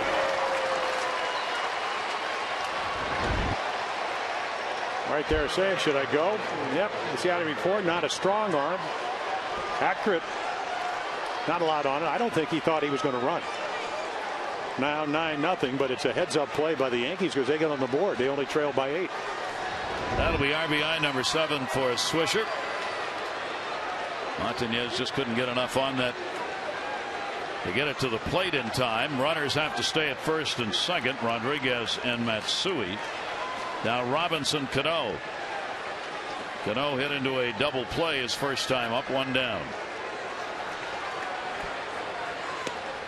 And takes the pitch for a strike. Every time I see Adam Eaton pitch, it reminds me of what Johnny Sain, who was a terrific pitcher, also a great pitching coach, and Leo Mazzoni, who was with the Orioles for a number of years. He learned his craft from Johnny. And Johnny said, hey, you want the ball to move within the framework of the strike zone, not move out of it. So again, make the ball move, cut it a little bit, but throw it somewhere over the plate. That ball to second base. Brian Roberts is tourists. And another double play. Cano has hit into 2 of them. So only 1 run scores. And the Yankees had the first 3 on with nobody out. Roberts is Torres to Huff, and the Yankees lead it 9-1.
Inning started pretty easy, just a ground ball by Luke Scott, and 8 runs and 8 hits later.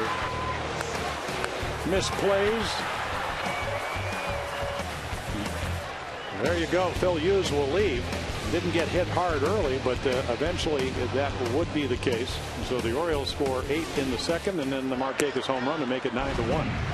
Yankee starter Philip Hughes charged with 8 runs, 8 hits, and an inning and 2/3. He walked 2, didn't strike out anybody, and gave up the home run to Aubrey Huff. And while Ramirez, 28-year-old, coming on in relief, gave up the home run to Nick Markakis in the last inning. Melvin Moore is 0 for 2, popped out, flied out. Slider will be taken away. Well, the Orioles trying to set up a rubber match for tomorrow in Game 3. It'll be Koji Uehara 2-3 against Jabba Chamberlain 1-1. Well, what a great pitching matchup. 1:35 first pitch tomorrow afternoon, Mother's Day. You know, Jabba coming off a 12th strikeout. I saw him running today when I was doing something for the K's for Kid program out there. I said, just think how many guys you could have struck out if you went 9. Struck out 12 in a little over 5 innings. And then Koji coming off one of his best outings, even though he lost to Tampa. And the argument continues to rage in New York about whether the Yankees should have Chamberlain in the bullpen or as a starter. And that has been going on forever. Tomorrow's pitching matchup brought to you by M&T Bank. Looking forward. There are the numbers so far. Opponent batting average higher against Chamberlain than Uehara. Yeah, he's learning how to be a starting pitcher where we know he can pitch the 8th inning, and that's been the case by a lot of people. I'll tell you what, I like Phil Hughes. I know he had a horrible night tonight, but I take his stuff and go out there right now because I obviously, I'm sitting here at 63, have a lot more experience. But again, for Jabba ever to come back into that role, their young pitchers have to pitch well. Long has to come back off the hip problem. Popped up to Sherrup. And Mora is retired. 1 away here in the 4th inning. Don't forget to go online and vote for the All-Star game at Orioles.com, and your chance to vote orange, save green by voting for your favorite birds the maximum 25 times. You'll receive a free upper reserve seat to any non-prime game after the All-Star break. So vote early, vote often. Orioles.com/vote orange. I voted for the first time today. Probably won't vote again till end of June. There's some names staring out at you that already look like they're going to the All-Star game. Pitch is taken up high by Luke Scott. Scott 2 singles, 2 runs scored in the ball game already. Luke's batting .295, 5 home runs, 15 RBIs. And while Ramirez being asked to do some long duty here out of the bullpen for the Yankees. And as we mentioned, he's at least he was last year, and even this year, a strikeout guy. So and again, when it takes you a long time to get to the big leagues, even though the score is 9-1, you're not throwing in the white towel. This is how you stay on the team, because they're looking for people to come in and pitch in the middle of the ball game. Ramirez has worked as long as 2 innings this season. That's his longest. They too suffering through injuries. Brian Brunny, probably the biggest loss, the right-hander out of the bullpen, who had been very effective for them, and Marte is out as well. Well, they said that he's probably, at least at the earliest, 2 to 3 weeks back, and that's a stretch right there. But boy, he was, after being hurt last year, foot problem last year, elbow problem this year. What an arm, and able to control it. 3-1 delivery on the way. That'll be grounded into right field for a base hit. And Cano looks over at Teixeira like, you went to the bag and didn't go towards the ball. He's going to make the play on it, though, and Scott's 3 for 3 in the ball game. We have an email question from Steve, Miami Beach, Florida. The rule book says the strike zone is from the knees to the letters. Why don't the umps call it that way? Because they can. Not. Right. They just, every umpire, even though the rule book does say what Steve was talking about, they have their own strike zone. Some give you, when Sandy Alderson, who is now at San Diego, was in the commissioner's office, he said basically we want to go back to that old strike zone. And that's why a lot of the umpires got off their knees and actually got above the catcher to try to maybe get the higher strikes. But guys are still going to call. Some guys are going to give you the belt high pitch. Some aren't. Some guys are going to give you balls off the corners. Some aren't. 1-0 delivery, a towering shot, left field, Lou Montañez. And goodbye, home run, a 2 RBI homer for Montañez, and the 3rd dinger tonight for the O's. Boy, was that ball smoked. There it is, first one in 2009. First bat for the Orioles last year, homer. 11-1. Watch this ball sail out of here. Goodbye.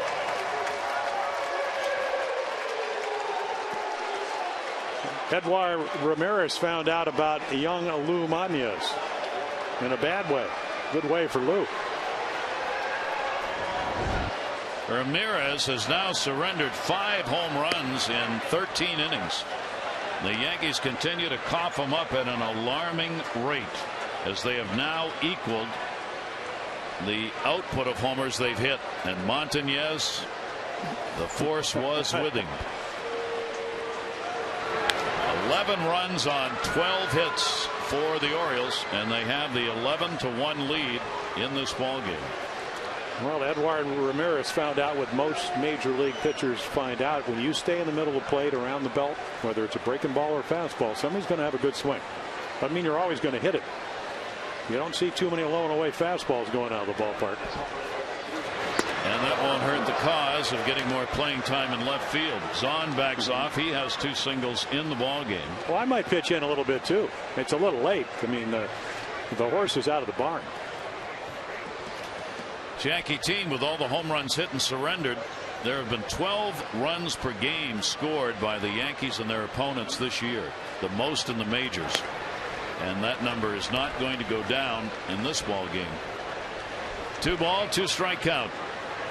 So the bottom of the order that we've talked about, Scott is 3 for 3, 3 runs scored. Montañez is 2 for 2 with a walk, a home run, 2 runs scored, 2 RBIs.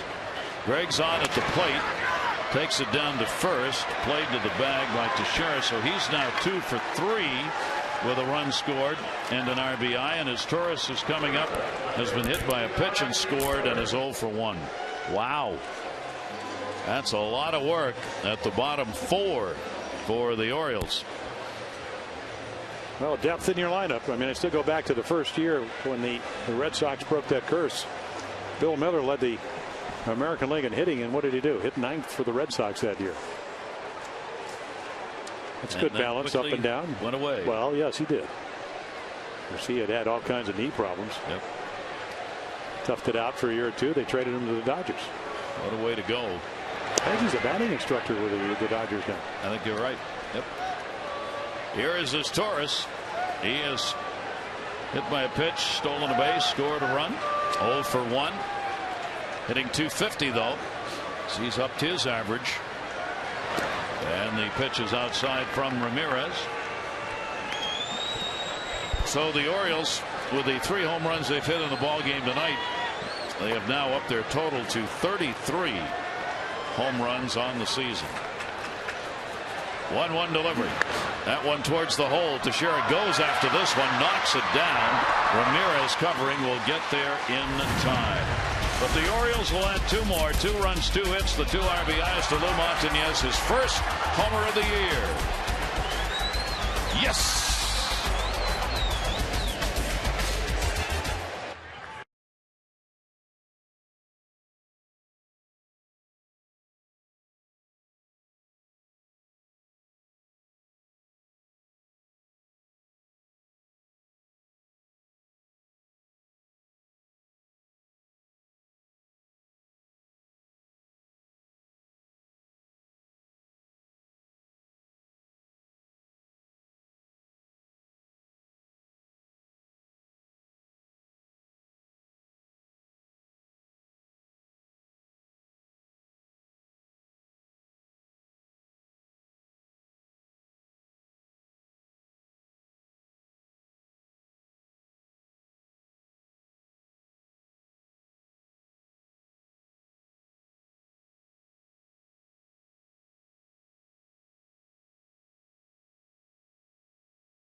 At the top of the 5th, joined now by Rod Kubatko, MASNsports.com, School of Rock. He's not a doctor, but he's going to play one on TV right now. Dennis Surfate explained an unusual ailment that led to the numbness in his hand. Right, I've played doctor plenty of times. This is no problem for me. He mentioned about having an artery that was stretched in his shoulder, and he compared it to an old garden hose that ended up getting cracks, and platelets were formed that sealed off the crack in the artery, and one of them became dislodged and ended up cutting off the circulation to the middle finger in his right hand. Now, if I'm going to have any part of my body be cut off, I'm going to, I'd root for the middle finger, but for a pitcher, that's bad news. But he says that he's going to be able to start doing cardio exercises maybe in a week, throw in about 3 weeks, and he thinks he'll go on a rehab assignment before the All-Star break. It's a long ways off, but at least it's not career-threatening. It's not life-threatening, but he just has the most bizarre injuries. This is a guy who hurt his shoulder last year when a door slammed into it. Now he's got platelets becoming dislodged and cutting off circulation. He just needs to have a good old-fashioned hamstring injury. Manager Dave Tremblay was asked today on the status of outfielder Felix Pie. He said he's on the team. When he's in the lineup, he'll bat. That's pretty simple. How do you interpret? Dave should be on Dancing with the Stars the way he's circling around that question. But really, what can he say at this point? Because PA is on the team, but they're not going to let him sink or swim at this point. Just let him play every day when he's hitting 158 and when they were getting no production at the bottom third of the order. They are still trying to win games. They want to take a long look at Lou Montañez, who just got done homering. Nolan Reimold's beating down the door. So really, what can you say other than he's still on this team, and when he's in the lineup, he's going to get 4 at-bats and play as hard as he can. But he didn't tell us how often he'll be in that lineup. And you've got Joey Gath right now in AAA, who is not here to take PA's place, but could be the extra outfielder in AAA if by chance somebody happens to get called up later. Very good. Here's Rock Kubatko. The blog is School of Rock at MASNsports.com. Send it now to Gary and Jim. All right, Mark, Rock, thanks very much. And certainly Montañez has not hurt his cause in this game with a home run, a single, 2 runs scored, and a walk. Runner on at second base, Cabrera delivering the double. Cervelli, the number 9 hitter, and the catcher, takes a strike on the outside corner, 1 and 2. Yeah, I would imagine trying to get through the 5th. Yeah, well, the leadoff double doesn't help, but he's got plenty of run support, obviously. You would think PA would, if Scott starts in the outfield, you have a lead, he'll come in for defense. The same with Montañez. That'll be his role right now. Eaton will step off with the 1-2 count. Yankees now have 2 hits. They had a leadoff single at Jeter in the first inning leading off the ball game, and now here in the 5th. But it hasn't felt that way because of the 5 walks that have been surrendered, so there have been runners on base for the Yankees. New bat's got to be, well, the old one's all right, as it went flying all the way to the back. Well, Cervelli will see if he can get a better grip. Well, the next pitch will be his 80th. Well, again, doesn't matter what the score. They got him 8 runs in the 2nd inning. He's just going to pitch to his style. Red Sutcliffe used to say that. And Sutcliffe, of course, a terrific pitcher. But he said, you know, when I lost my stuff, boy, I can't afford them to see 4, 5, 6 pitches. And then he'd go out and show every hitter 4, 5, 6 pitches. It's just his style. 1-2 delivery. Missed outside. Cervelli taking a long look, and a 2-ball, 2-strike count. The Yankee catcher is just a rookie. And certainly he didn't expect to be here catching major league games for them. But with the 2 injuries to Jorge Posada and Molina, here he is, and a great chance for him at the age of 23. 2-2 delivery. That ball is going to be foul back. He's not put up much in the way of offensive numbers. Batted .231 spring training this season. Overall, last year in the minor leagues, not bad, but it's his catching abilities that have kept him employed. Yeah, only 73 bats above A-ball. And that was last year he was called up to Trenton. 2-ball, 2-strike count on him. Cabrera off second base. Cervelli will pop that one up. First base. Nope. Called off by Roberts. Ryan's got it, and there's one away.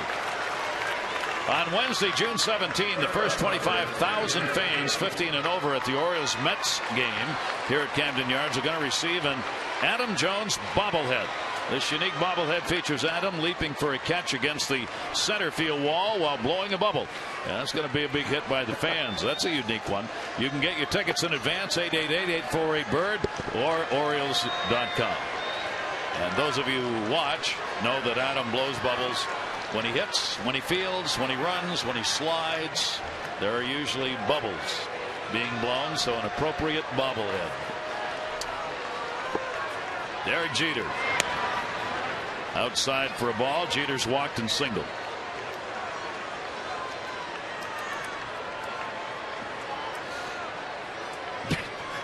Come on, blow it. Let's go. Got all day. Showed it. Just showed that. That was just to try and keep you interested. Foul back into the screen by Jeter. And a 1-ball, 1-strike count. Well, he's going to love to hit at New Yankee Stadium the way he can hit the ball to right center. Of course, he loves to hit just about anywhere. He's closed it in on the all-time Yankee hit record that Lou Gehrig has. Closing in on a lot of things. .315 lifetime batting average. Probable future Hall of Famer. Not thinking about getting done. Jeter will take the pitch, and that one will miss. He too, 35 years old. 2-ball, 1-strike count, 1 away. Still loves playing the game. Well, the article in the Times today said, well, Jorge Posada, who they really missed with a hamstring problem, he'll be 38. Andy Pettit will be 37 next month. Johnny Damon will be 36 in November. Matsui Jeter will be 35 next month. That one is Torres gets in front of. And a fine professional play right there. No side saddle on it. He got the body. 2 down. And then Jeter will tell you, I don't think about the fact that I'm 35. He worked with Nick Kelleher, and because everybody said he lost range, and most people think his range really increased, as did his Torres right there. Not an easy play because he can't pick his hop there. And right there, he's got to take that short hop. Boy, does he have nice soft hands. Stays with it. Long throw. Runner at third base now with 2 down. 11-1 lead for the O's. Damon has struck out, grounded out. Has the 5-game hit streak. Eaton will get that one in there for a strike to him. Johnny Damon at .306. His average on the season. And takes that to right field. Markakis seeing how far it goes. Goodbye. Home run, Johnny Damon. A 2 RBI shot for the Yankees to make it 11-3. Yeah, Adam Eaton not happy where that curveball arrived. Of course, he hadn't thrown a whole lot of good ones tonight. And when you hang a curveball, you speed up the bat. Look at it. Room service. And when it lands, the Yankees are only down by 8. That is the 8th home run for Johnny Damon, and RBIs 21 and 22. 27th career home run against the Orioles. That's an amazing number. You look at him as a leadoff guy, even though he's hitting the number 2 spot this year, but he can hit for power. And he's hit 18 of those home runs right here at Camden Yards.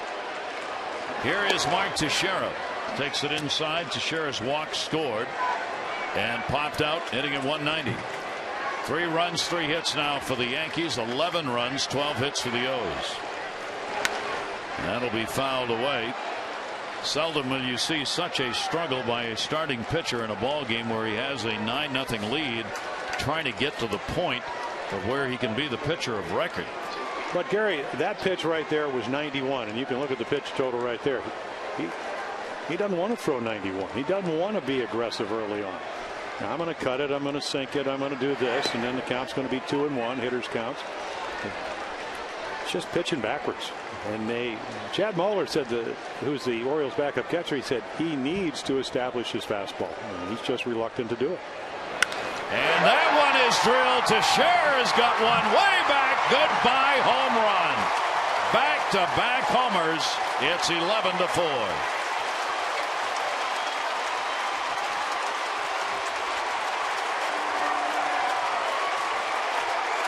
Home run number 6. 5 of them from this side of the plate. Well, there's the expo of the windup of Adam Eaton, and this fastball ends up in the middle of the plate, and then the minute the ball's hit that hard. Watch this one. Curveball was in the middle. That one can't be throwing 89 to a guy that averages 30 home runs and 100 RBIs every year, even if he's slumping to some degree. Teixeira gets his 6th home run, his 14th RBI. A-Rod, towering fly ball, center field. Jones has room on the warning track, puts it away. A Yankee explosion with home runs, 2 of them here in the 5th inning to make it 11-4.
After losing last night, being shut out 4-0. How great is this game? You get no runs on 4 hits one night, and the next night, midway through, you've got 11 runs on 12 hits. Well, it tells you how good CC Sabathia was last night. Ryan Roberts leading it off, and while Ramirez came on after Hughes worked just an inning and 2/3, Ramirez has been charged with the 3 runs including 2 home runs, one by Montañez and one by Markakis. Aubrey Huff had the other one in the game that came off Hughes. So the Orioles, Roberts RBI sac fly. Yeah, and what you want to keep doing is tacking them off. And they've done that 3 times against Ramirez. Ooh, reach back. One of those nights. On the upper deck, bounced off the facade. It's one of those nights where if you're the Yankees and there's a Albert Ladejo, you think that they have your pitches. We had games like that. We'd be in Cleveland. We're looking to see if they have cameras in the center field bleachers. I mean, 0-2 pitch hit that far foul. Maybe the Orioles are just seeing the ball well tonight. Nice comeback. Well, it just seems. Again, I hear you. Yeah, you know, there are nights like that. And then the soft hit balls are finding holes. There's a good changeup finally. And Roberts retired on the strikeout. Ramirez is first. One away here in the 5th inning. Well, let's look at Jonesy. First time up, curveball. There's your Exmo. Path of the bat head to the ball. What does he get on that one? And then actually, Philip Hughes makes a pretty good pitch here. He gets the ball in, but again, that short swing. Next time up, though, just on the end of the bat. So again, a lot of it has to do the path of the bat head to the ball. Do you get the good wood or do you get the bad wood? 2 out of 3 times tonight. A couple of doubles. Adams been able to do that. And he's now hitting .351 on the season with 5 homers and 20 RBIs. And he has hit the ball hard. Jones, 1 down, nobody on, 1-0 count to him. And another one. Oh, he caught the third base umpire, Bob Davidson. Jeez. Foul ball. Sometimes you move the wrong way right into that one. Well, that's like X-Men right there. Where did that hit him? And another screamer. Oh, yeah, that curve. Yeah, got him somewhere on the right side. Well, maybe off the bicep. Maybe he does lift weights. There you go. Yeah, but that's right. Show him. Oh, yeah, I've been to the gym. Here's the 1-1. Good off-speed delivery by Ramirez. 1 ball, 2 strike count. Tell you about Adam Jones. Consideration, all-star game, great start. He's got the 2nd highest batting average of a center fielder in the majors. 342. Carlos Beltran at 377 is the only center fielder with a higher average. 1-2 delivery on the way, and he went around on that. No argument. 2 strikeouts for Ramirez in the inning. Enter now at Orioles.com to win the Oriole Park Fireworks Night VIP Experience Sweepstakes.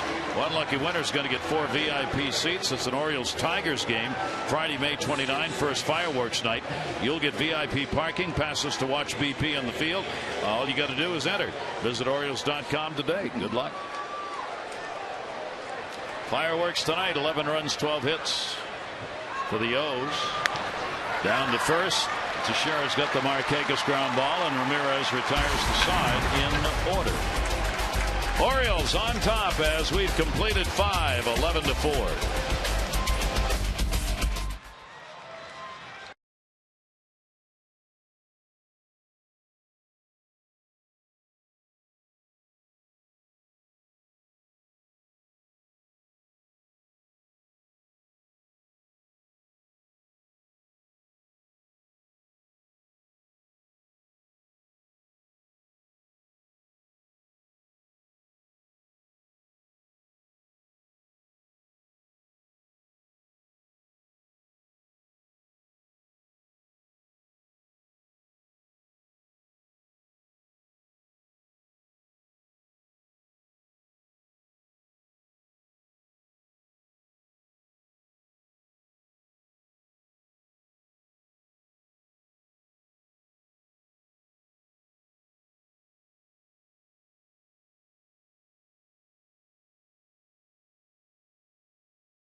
advantage covering the last month from Danny Baez. He has virtually been unhittable. Baez has come on in tough ball games and shut down opponents. Well, look at those numbers right there. Last 5 appearances, and in those 5 games, the opposition is 2 for 29. So again, he tried to make the club. I mean, to his credit, as a starter, they decided probably about 3.5, 4 weeks into spring training, you're better off in the bullpen. Started throwing the splitter. Sinker's been great. Velocity's been great. Slider's been great. And the split finger fastball gives him 3 above average pitches. And he's healthy. Baez will come on for Adam Eaton, who's got a chance to win this ball game, giving up the 4 runs on 4 hits over 5 innings worked, including 2 home runs. Johnny Damon and Teixeira. Baez against Matsui, who was walked and flied out. Hideki Matsui hitting .283. He'll take a chopper, and I mean a chopper. Baez says go to first, makes the play. Huff gets there, 1 away. And he calls that play early. That is the way that you do it. He's the only viable candidate anyway to make this play. So again, the minute he calls him off. I got it. And then Aubrey Huff goes back to the bag. You can see him scurrying over there. If Aubrey can scurry. Of course he can scurry. Well, he did. Man of that agility. And there was your Exmo. Another sinker, just turned it over, and Matsui pounded it off the original Baltimore chop for out number 1. Left-handers hitting .77 against Baez. Right-handers .179. Here is Nick Swisher, and he powers one way back in right field. Goodbye, home run, Nick Swisher. This thing is not over. It's 11-5. No, they're not going away. Thigh high inner half. 7 home runs down the last 14 games for Nick Swisher here at Camden Yards, 8th of the season. I was talking to him on opening day. He said, I'm probably going to get 500 at bats, and I'm trying to figure out if that's going to happen. And then Nady hurts himself. Guys get slow starts. He's playing all over the place, and the one thing he can do is get on base and hit home runs. He's always been able to do that. Back out onto the field comes the baseball, and 5 runs, 5 hits as the Yankees with 3 home runs in the ball game and coming in the last 2 innings. The Yankees, 43% of their runs are scored on homers. That's coming into the ball game. In the majors, that is the 4th highest number. And a chopper. Huff backing up. Baez covers. Cano is retired. 2 down here in the 6th. This copyrighted telecast presented by authority of the Orioles may not be reproduced or retransmitted in any form, and the accounts and descriptions of this game may not be disseminated without the express written consent of the Orioles. 2 away, nobody on. Orioles had a 9-0 lead at one point before the Yankees were able to get on the board. In the 4th inning, RBI Swisher. He's got 2 of them, one on the sac fly and one on the homer. The pitch will be taken down low. Cabrera doubled, scored in the 5th inning, 1 for 2 for the switch hitting center fielder. Cabrera, .286 career average here at Camden Yards. He's had 1 home run here in this ballpark. And scooped up by Zahn. Yeah, when you talk to Danny Baez, he will tell you the Tommy John surgery, the elbow's fine. You know, every once in a while, and when he gets as much work as he has been getting, a couple of innings on the 4th of this month down in Tampa Bay, the shoulder will get a little bit tired. It's kind of a long armor. What's that? A big extension back there. So he's got to somehow, in his windup, get his arm back and then up on top to throw downhill. And that's why timing is so important. One of the few relievers that actually throws from a windup. He has given up a couple of home runs this year. 1 right, 1 left. Well, Cabrera, 3 and 1. Yeah, this might be one of those nights where it doesn't look like he has a real live arm. So command might be the question. That's why it would have been nice to maybe get another inning or so out of Adam Eaton. Didn't happen. 3-1 delivery on the way. With the home run by Swisher, it ends the run that Baez had. 9 innings he had worked without allowing a run over the last 6 appearances, including this ball game where he got the first out. 3 ball, 2 strike count. And Cabrera's gone. He thought he had a walk. He did, but it's going to go the other way. Baez gets the K. 1 run on 1 hit. No errors, nobody left on. Swisher with his 8th home run, accounting for run number 5. 11-5 O's.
With 19 RBIs, has the 4th best batting average in the Eastern League at .355. That's your update on the minor leagues. Now to our big leaguers in the booth, Gary and Jim. He has good taste, doesn't he? Oh, big leaguer. Just has such great taste.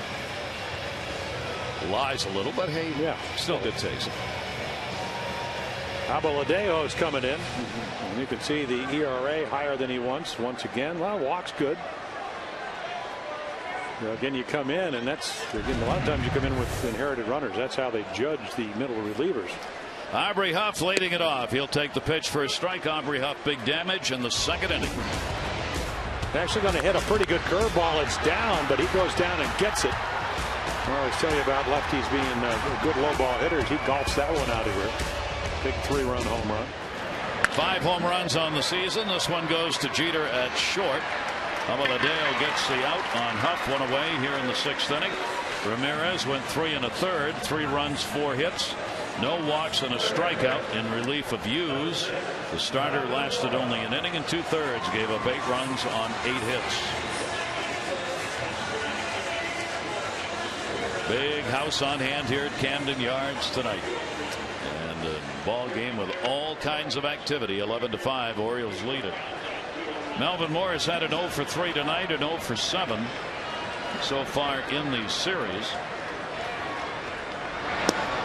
And will take the pitch down low for a ball.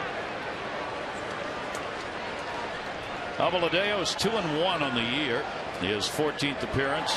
He's worked 14 innings. And he's been tagged. Pitch is a strike. He's given up 12 runs on 15 hits in 14 innings, including 3 home runs. Opponents hitting .294 off it. And they must be multi-run home runs. You get the ERA that high. And again, the walks only 5. Came out of the Pirates organization. Part of the problems that we talked about earlier that the Yankees have had with this bullpen, they have not been able to get this thing settled down. That's one of the reasons today they brought Brett Tomko on board, joining the ball club today. As the Yankees pen is ranked 12th in ERA, they've given up more home runs than any other bullpen. And that will be taken for a strike. They have strange numbers. I mean, they've given up more home runs than any other bullpen, but they've struck out more batters per 9 innings than any other bullpen. And they've blown saves, of course, with Mariano Rivera's struggles. Here's the 2-2 delivery. Mora chasing one upstairs. Well, I think that's one of the reasons right there at 95. Not only does Melvin Mora strike out, but they have some power arms out. Now, do they control their stuff on a everyday basis? That might be the problem.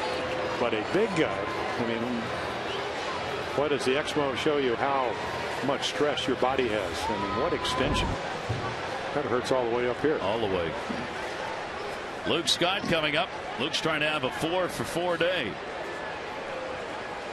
Big part of the offense. And he pops that one up to left. Damon. So Abeladeo comes on as a solid 6th. He retires the side in order. 6 complete. Orioles lead.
Shortened ball game really didn't have much effect tonight. Baez now needs to shut these guys down because they are hitting the long ball. As Torres, there's a big important leadoff out. 1 pitch and 1 out here. Baez, how important to this team as the season goes along, and what role? Well, I think he's going to do exactly what he's going to do tonight. You'd like to have your starters maybe go another inning. He can pitch the 7th, Jimmy Johnson the 8th, and then you can choose when you want to match up either between George Sherrill and Chris Ray. And of course, Ray's got to pitch a little bit better. He's still trying to find his arm slot on a regular basis. But the bottom line is that you bring a guy in that can get you out 3 different ways, and that's pretty impressive in the middle innings. Derek Jeter coming up, the 1-for-2 he's had in the ball game. Baez delivery will be taken for a strike. And the Yankees' problems you begin to see in the game. They have some of the same problems that the Orioles do when it comes to the pitching staff. Well, they really do. They have it in the bullpen. And then again, Phil Hughes, he now has 3 starts. He was terrific in his first one. Struggled against the Red Sox in his second one. And tonight, maybe didn't pitch as badly as the runs came up. But again, he caused Joe Girardi to have to go to the bullpen early in the game. The last thing Joe wanted to do. And Ramirez gave up some runs himself coming out of the bullpen in relief. 0-2 count on Jeter, 1 down and nobody on. Jeter hitting at .268. Single his first time up, a walk, and then the ground ball out. Now, Jeter's had 1 hit in 7 at bats so far in this series. We're in the top half of the 7th inning. The Orioles continuing to lead the Yankees here in hopes of setting up a chance to win this series. The Yankees took the series last year 11-7 against the Orioles.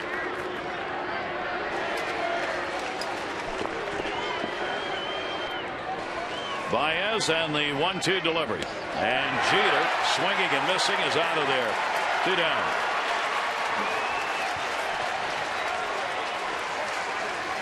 Take a look right here, trying to catch the low and away slider as he fouls it. That was his first one. And then right here, he walks. The last thing you wanted to do right here. And then third time up, ground ball up the middle of Sturris makes a very nice play. And then the wicked low and away slider. The Exmo shows you what the slider does. Looks like a fastball. You go out to track it. It goes down and away right underneath the bat of Derek Jeter. Johnny Damon with 2 down, nobody on. Baez trying to make it a quick inning here. Damon will take the pitch on the inside corner for a strike.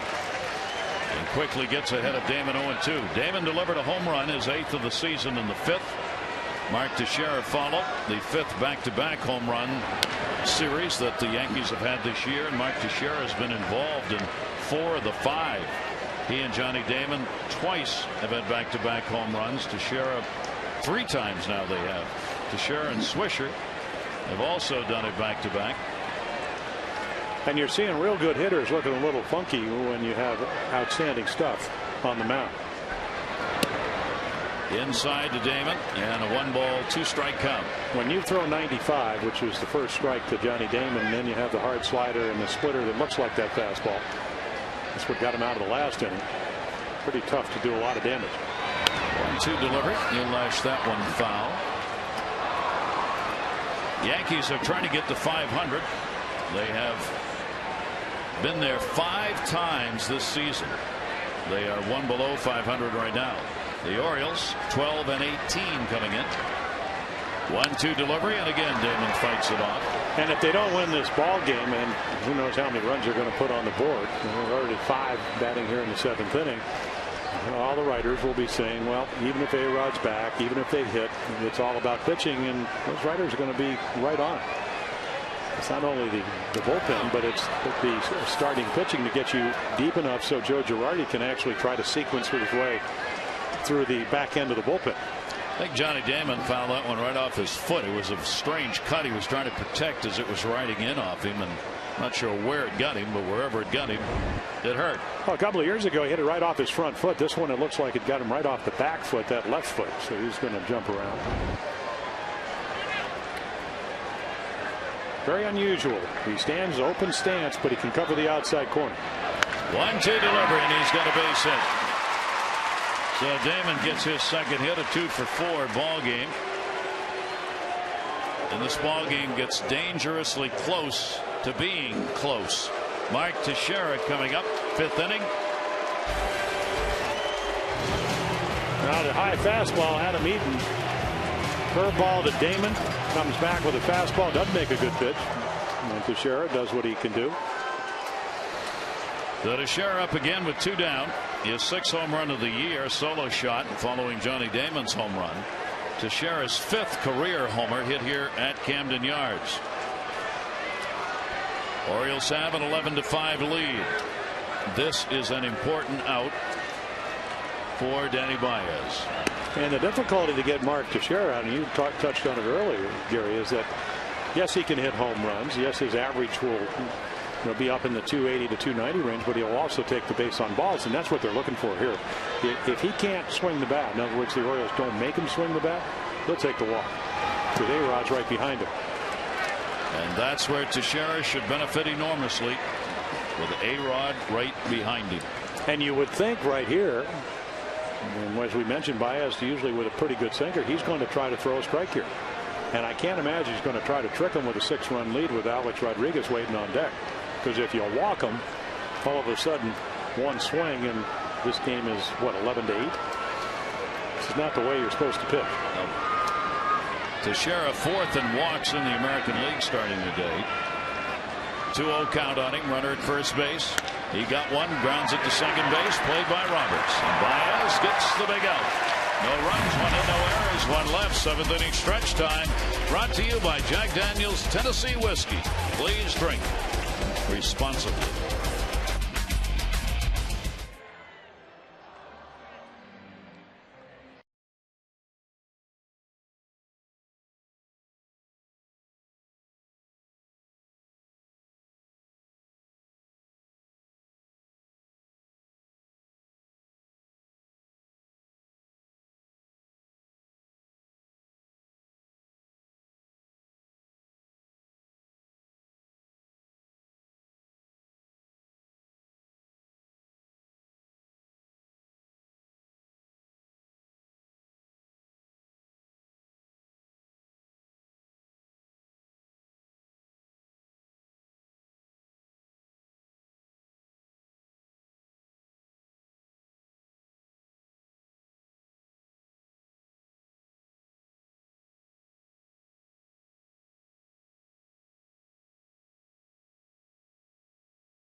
Noon to 1, ESPN Zone. Details at OriolesReach.com. Bottom half of the 7th inning, and a strike taken on the outside corner. Montañez, a 2 RBI homer, his first of the year, a single and a run scored, and he has walked. Takes that to short. Jeter ranges, and on the bag. Teixeira able to drag that foot across. Montañez retired, 1 away. Yeah, how about Ladejo comes in and actually throwing the ball quite well. It's all about balance. And again, what Mick Kelleher, as that ball tails a little bit, helps to have a Gold Glove big guy with. They always talk about Teixeira with very, very long arms, even for his size. Exceptionally, like something like 38-inch arms. So he just goes out there and Jeter throws him a slider. Yeah, and catches it. He could throw him anything: cutter, slider, sailor. Greg's on 2 for 3. 2 singles, a run scored, an RBI. Fouls it away. New York Yankees and Orioles sharing the long tradition of the Yankees once being the Baltimore Orioles. Way back there in 1901 and 1902, they played at East 29th Street. When did they become the Hilltoppers? After that? When they went to New York, they were purchased in 1903. They became the Hilltoppers the first year in New York after they were bought from the owners here in Baltimore and moved to New York City. So the Yankees have been the Baltimore Orioles, the Hilltoppers, and then the New York Yankees. They didn't do an Irsay, do it in the middle of the night. Not that I know of. No. There were no trucks to back up at the time. And a 3-ball, 1-strike count on Zahn. I've never gone to where the ballpark used to be. 29th Street, Barclay Street, Greenmount Avenue. That's the area. Well, yeah, that one hit hard down into the corner, and Zahn's got another one. Swisher having to go over to play it, bobbled it. Zahn goes into second, and he's got a double in a 3-for-4 ball game.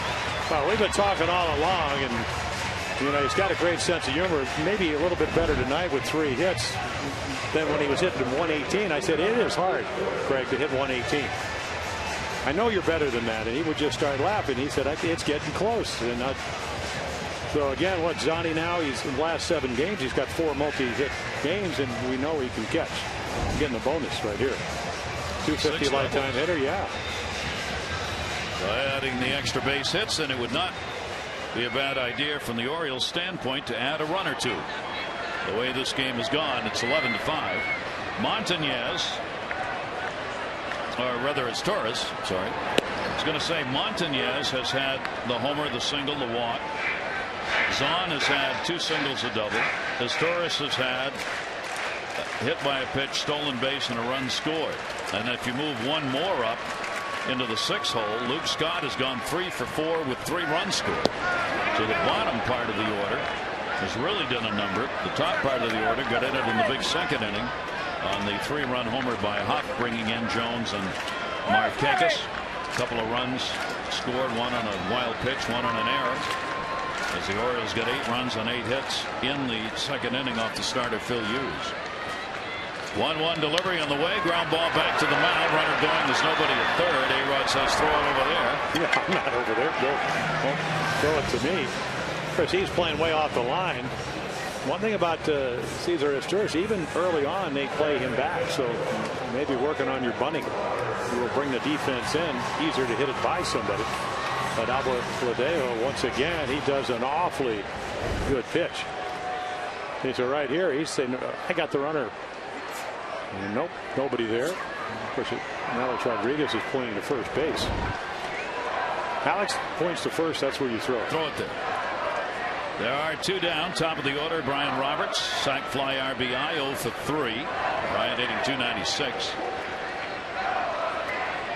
Ladejo, when he turns and you're looking at side view or from behind, to me looks like Jabba Chamberlain. Yeah, but he's a bigger version. Well, we're going to see Jabba tomorrow, and this kid at 26 has good stuff, and Jabba's got another level. Yep, sure does. Yeah. Whether he can sustain that as a starter is the issue the Yankees are going to see this year. 1-0 count. Roberts, runner at third base, on, and Brian will foul that one off. Well, just think about being an eighth inning guy where you have to come in to get to Mariano Rivera versus starting.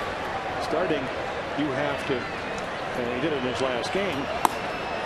His velocity was down by the second inning, was back up to 96, 97. So you might have to pitch like the eighth inning in the first inning, but you have to kind of do it when you need it. Yes. And I don't know if he's learned that. He's a marvelous talent, though. 1-1 delivery on the way, and Roberts on a pitch that was down and into him in the end. And a 1-ball, 2-strike count. Bryant striking out his last time up. The Orioles only a couple of Ks in the game.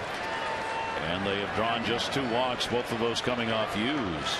But again, when you have an arm like Java Chamberlain, it's like driving a Ferrari and somebody saying, well, we got to drive 20 miles per hour. It doesn't mesh. Tough to not have that extra gear. Yeah. That's how he can throw the baseball. Actually, he can pitch the baseball because he's got great command of his stuff. He will figure it out as a starter. I have no doubt about that if he can stay healthy. And part of the process when you're young, to his left, and Java's on the right here, he's talking to A.J. Burnett, who had similar stuff and had his best year last year with 19 wins up in Toronto. And fouled away.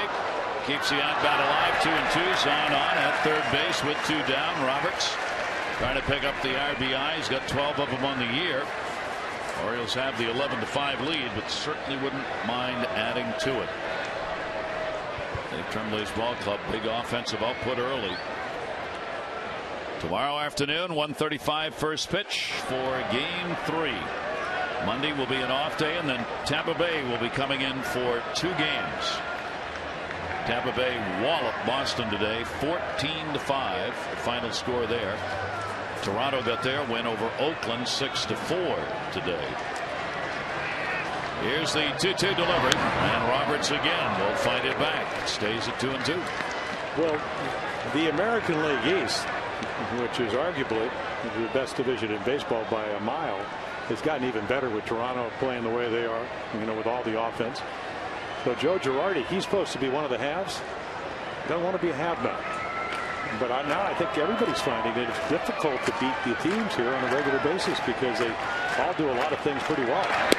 Roberts is gone. A call, strike 3. No argument on that one. Orioles, no runs, 1 in, no errors, and a base runner left on, leading it 11-5.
Homer for Nick Markakis. He's had his 6th home run, RBI, and a couple of runs scored.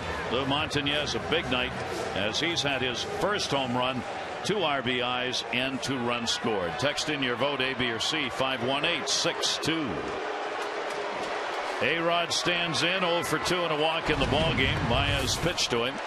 Will be taken for a strike. We go to the top half of the 8th inning. The Orioles on top of that 11-5 lead, out hitting the Yankees. 13 hits on the board. 6 for the Yankees. And the pitch to A-Rod is outside. 1-1.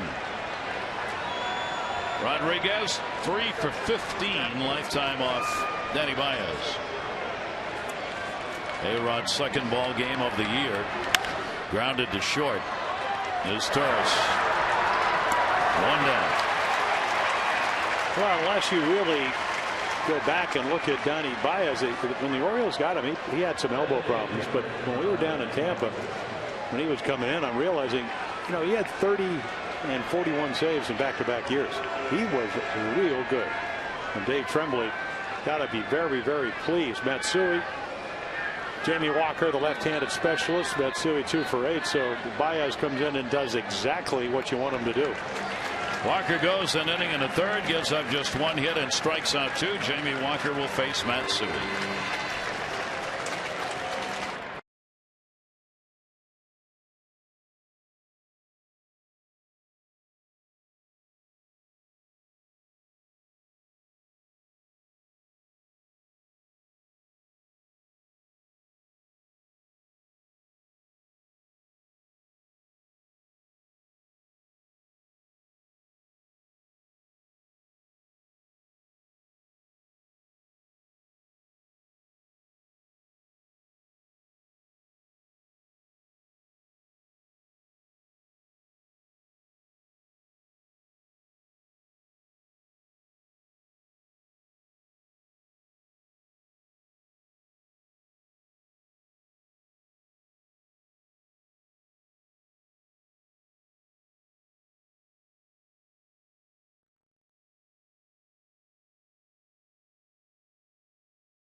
He held the fort, and now Jamie Walker on to face Hideki Matsui.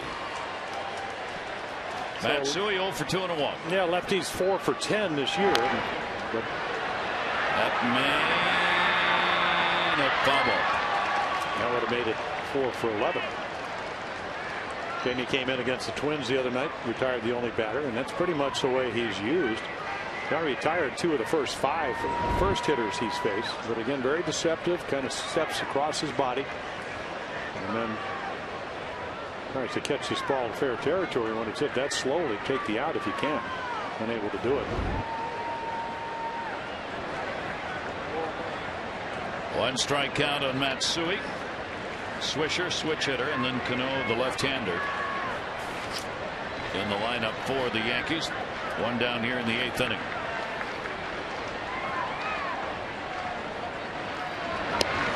Big cut as he had the front foot bailing on that one. 0-2.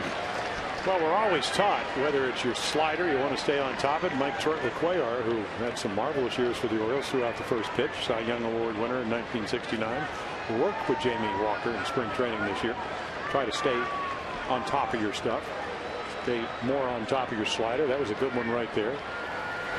And another one. And Walker gets the strikeout. 2 down. So back-to-back sliders, and again, if you stay on top of them, they go down. They have what they call tilt, good angle. Otherwise, they flatten out and they become hittable. So it starts in the middle of the plate. Again, look at this. You don't see the ball very well. And again, staying on top. Exmo tells you it's easy to talk about staying on top of your pitches. Sometimes hard to do. It was for Jamie last year, and it led to some elbow problems. Nick Swisher. He delivered a home run in the 6th inning, his 8th of the year. He has 2 RBIs in the ball game. Up high for a ball. Right-handed, hitting .292, left-handed .257. 8 home runs on the season now, with 5 of them coming from the other side of the plate.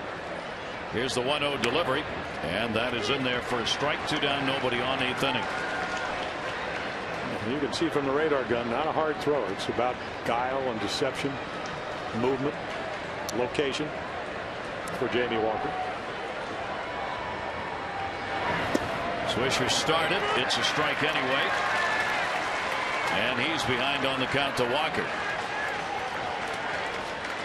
It's like that changeup hit Winshear on the way to home plate. Well, Nick came in getting on base 40% of the time. Forget the ability also to hit home runs. That's what he does. Comes out of the Oakland organization. You don't get to the big leagues if you can't get on base. 1-2 delivery. That'll be fouled back to hold the count. Swisher has continued to draw the free passes, which have always been a big part of his ball game. He and Mike Teixeira will probably be the 2 leaders in that department. What Swisher gave them while A-Rod was out, though, was the extra base hit. He is 5th in extra base hits in the American League. And on the road, that .362 batting average is the 10th best road average. Takes the pitch away from Walker, and a 2-ball 2-strike count. Swisher trying to keep it alive for Cano, who would follow here in the 8th inning. And of course, when you walk a lot, you strike out a lot usually. 152, 131, 135 strikeouts the last 3 years. Here's the 2-2 delivery on the wing, and fouled it back.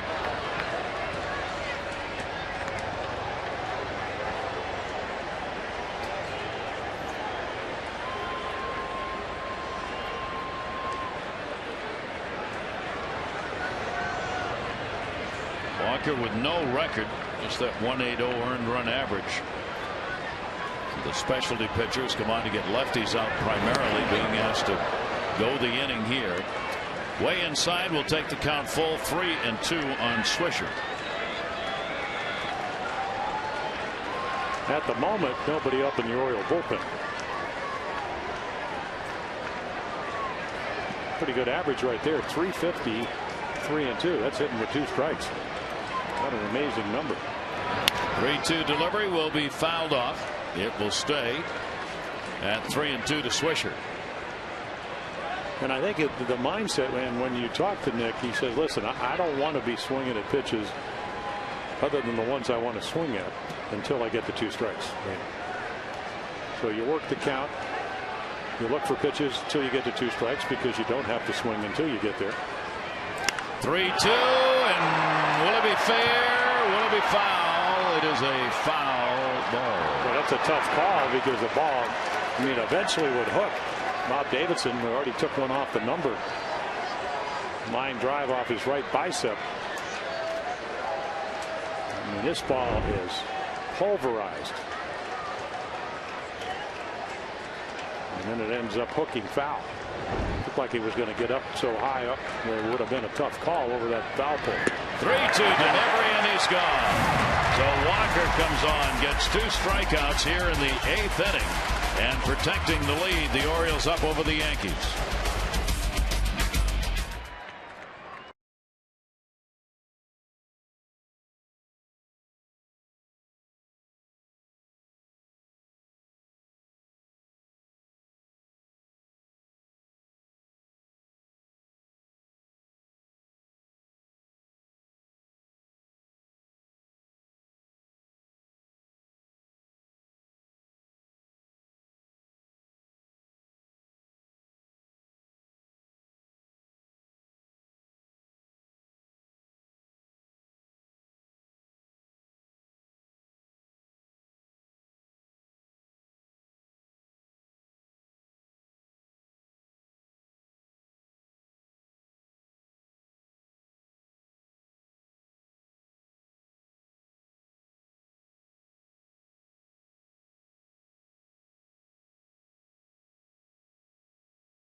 And you can see he has been around Cincinnati early on, then Seattle, San Diego, St. Louis, San Francisco, Los Angeles, Kansas City. San Diego, 3 at different occasions. That's where he ended up last year. Had elbow problems. They released him, but it appeared when you look at how they used him is that, yes, he can start, but he also could be a guy to get him to Mariano Rivera, a transitional guy. So that's the way he was used down at AAA Scranton Wilkes-Barre. And he went, I mean, had a good year, 1-0 with 4 saves and an 0.64 ERA. What an opportunity for him. Yankees with the door open to anybody who can start to fill the role here in the bullpen with the injuries they've had and the ineffectiveness. So you've got a catcher who had 3 major league ball games under his belt before this year, a 23-year-old rookie, and a veteran, Brett Tomko, right-hander on the mound. Cervelli went out to the mound when Tomko came on, said hello. My name is Francisco Cervelli. I will be your catcher for the ball game tonight. And the pitcher said, I'm Brett Tomko. I just joined the team today. Nice to meet you. Now they're going to work together. And I've been pitching for 12 years and just put the numbers down and the fingers and we'll go after. And Adam Jones up, takes the pitch away. 2 doubles in the ball game in his first 2 times up, RBI and a run scored. He is also grounded out, struck out 2 for 4 in the ball game, and he drills that one left center field. That is way back, and goodbye home run. He has done it again against a pitcher that he's never faced before. All of his home runs have been hit against guys who had never pitched against him before the home run was hit. Now, if they've been hit this hard, though, this ball is going to fly off the new era Fitz sign, and you can see 93. Again, where is it? Belt high. There's your Exmo. Bat head to the ball. 2 doubles already. Watch this ball right off the back wall right there. Yeah, it fits. His 6th of the year. And with a 2 RBI ball game, he's up to 21. So Tomko joins the Yankee pitching staff, doing what the rest of the Yankee pitchers have done, surrendering homers. Well, he only hit 9 home runs last year, even though he missed that time in late August with the broken foot. Foul ball off his foot in Seattle. Talking about Adam Jones. So, again, everything came into this season with about 530 lifetime at bats at the major league levels. Terry Crowley will tell you it's got to take at least 1,000 to 1,200 to have an idea. And the crow's going, boy, did that ball go a long way in a hurry. That had that big sound, the big click of one that is hit right on the button. Second base, Cano's not going to get that. Nick Markakis, he's got a single, so a 3-hit ball game for Nick. 3 for 6 with a homer and 2 singles. Now, you can't be hanging around the middle of the plate, not against this team. Really not against any team, but the Orioles, especially at the beginning of their lineup and tonight, all through the lineup, they will make you pay. There was a great article in the Boston Globe today, Gary, about Jason Bay, 5 home runs in 14 at bats, close in late innings. And he talked as a guy that's been, he's been what, 5-6 years in the big leagues. Yet he used to ask Jason Kennedy, how do you hit those pitches? He said, you know what? You'll learn how. And that is what Adam Jones and Markakis and all those guys are learning. And grounded down to first. That is a fair ball to Sheriff's throw high, but handled by Jeter. And Markakis will be retired on the forced play 3-6. That's the first out here in the bottom of the 8th inning. T-shirt Tuesday returns to Oriole Park next week. The first 10,000 fans 15 and over at Tuesday night's Orioles-Rays game will receive an Aubrey Huff Orioles T-shirt. And it's Ollie's Bargain Night. That's brought to you by Ollie's Bargain Outlet. Upper reserve seats are only $8. Get your tickets in advance. 888-848-BIRD to go to Orioles.com. Aubrey Huff on at first base. Melvin Morris had an 0 for 4 in this game and an 0 for 8 so far in the series. Now the Orioles now have put up 12 runs on 15 hits in the ball game and a 12-5 lead. Pitch down low. Everybody has been involved. Even though Brian Roberts doesn't have a hit, he does have an RBI and a sac fly in the ball game. Melvin Moore is the only one who has not been on base or moved somebody home in the game. 1-1 delivery is down low. Tomko, a 2-ball 1-strike count, and a rather harsh introduction to the Yankee uniform by the Orioles. Well, you come out of AAA, and better hitters, different baseball. You're sitting at home, you're going, why? Well, less money. AAA ball made in China. Major League ball made in Costa Rica. Jim Johnson. It appears he'll come in and get some work. Pitch the 9th inning.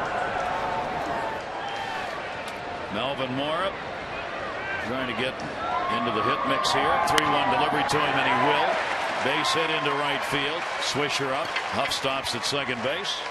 And Mora's got a base hit, and the Orioles have 16 hits on the board. Yeah, a lot of the Yankees asking if the radar gun here at the stadium may be a little bit slanted upwards. So that pitch right there at 94, and Melvin just flicks it into right field, and once again it was elevated, and he elevated it on one hop to the right fielder. So the Orioles have reached a new high in runs scored for the season. 10 had been the previous. They get 12 tonight. That ground ball to second base. One relay over to first, and in time to get the double play. But the Orioles will add a run on 3 hits. The homer by Adam Jones, making it 12-5.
And at the ballpark, Orioles have the 12-5 lead. Jim Johnson will come on to try and finish it up, as he will have the bottom part of the order due up for the Yankees. Well, he certainly has closer stuff. This is not going to be a close with a 7-run lead, but again, he's been very good.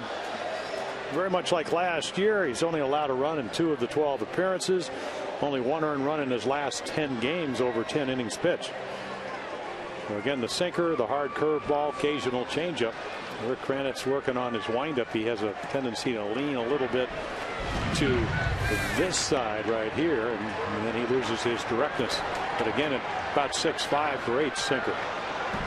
Robinson Cano will lead it off against him here in the 9th inning and take a strike. Cano has hit into a double play twice and grounded out 0 for 3, 2 for 7 in the first 2 games. 3 outs here, and the rubber match will be set for tomorrow with Uehara against Chamberlain. 1:35 first pitch. In the air, left side. Montañez coming over, and there's one of them. 1 down. There's Koji Uehara, who has pitched very well, despite the fact the record doesn't look that way at 2-3. 4.42 ERA. He's gotten better with virtually every start. Now I wonder if he's keeping the pitch chart. Looks like he is, doesn't it? Or at least some chart for himself. Yep. That's usually what you do. sit on the bench. A lot of times we'd go in and watch it from a center field camera. It gives you a better angle. At least the innings when the other team was hitting. It gives you a better perspective of what you want to try to do the next day. Johnson wants a new ball. I want to recognize a couple of former Orioles here before we leave you tonight, because in 1961 on this date, Jim Gentile became the first major leaguer to hit consecutive grand slams in the same game. Swung on and missed. And Big Jim, when he hit a baseball, it generally went a long way, and no one else had ever done it before. Grand slams, consecutive at-bats in the same ball game back on May 9 in 1961. That is strike 3 call. Johnson gets a strikeout, and there are 2 down. And also in this date in 1987, Hall of Famer Eddie Murray became the first major leaguer to hit home runs from both sides in consecutive games. He did it against the White Sox at Comiskey Park in Chicago. A couple of Orioles with big bats who had big days. Here is Brett Gardner coming on to pinch hit for the catcher Cervelli. Yeah, well, when we saw him opening day, he was their everyday center fielder. And then Melky Cabrera came on. High energy guy. If he gets on, he can steal bases. That's why Joe Girardi had a great spring, even though Melky Cabrera also did. And you can see, really did not have a productive offensive year for the Yanks. Update on the AT&T voting. Still time to cast your ballot. A, B, or C. 51862. Results and O's Extra on the postgame show with Nick Markakis on top. 1-1 delivery on the way. Swung on down the line. Montañez coming. This ball game's in the books for the Orioles, who win it over the Yankees 12-5. An 8-run, 8-hit second inning gave the O's the lead that they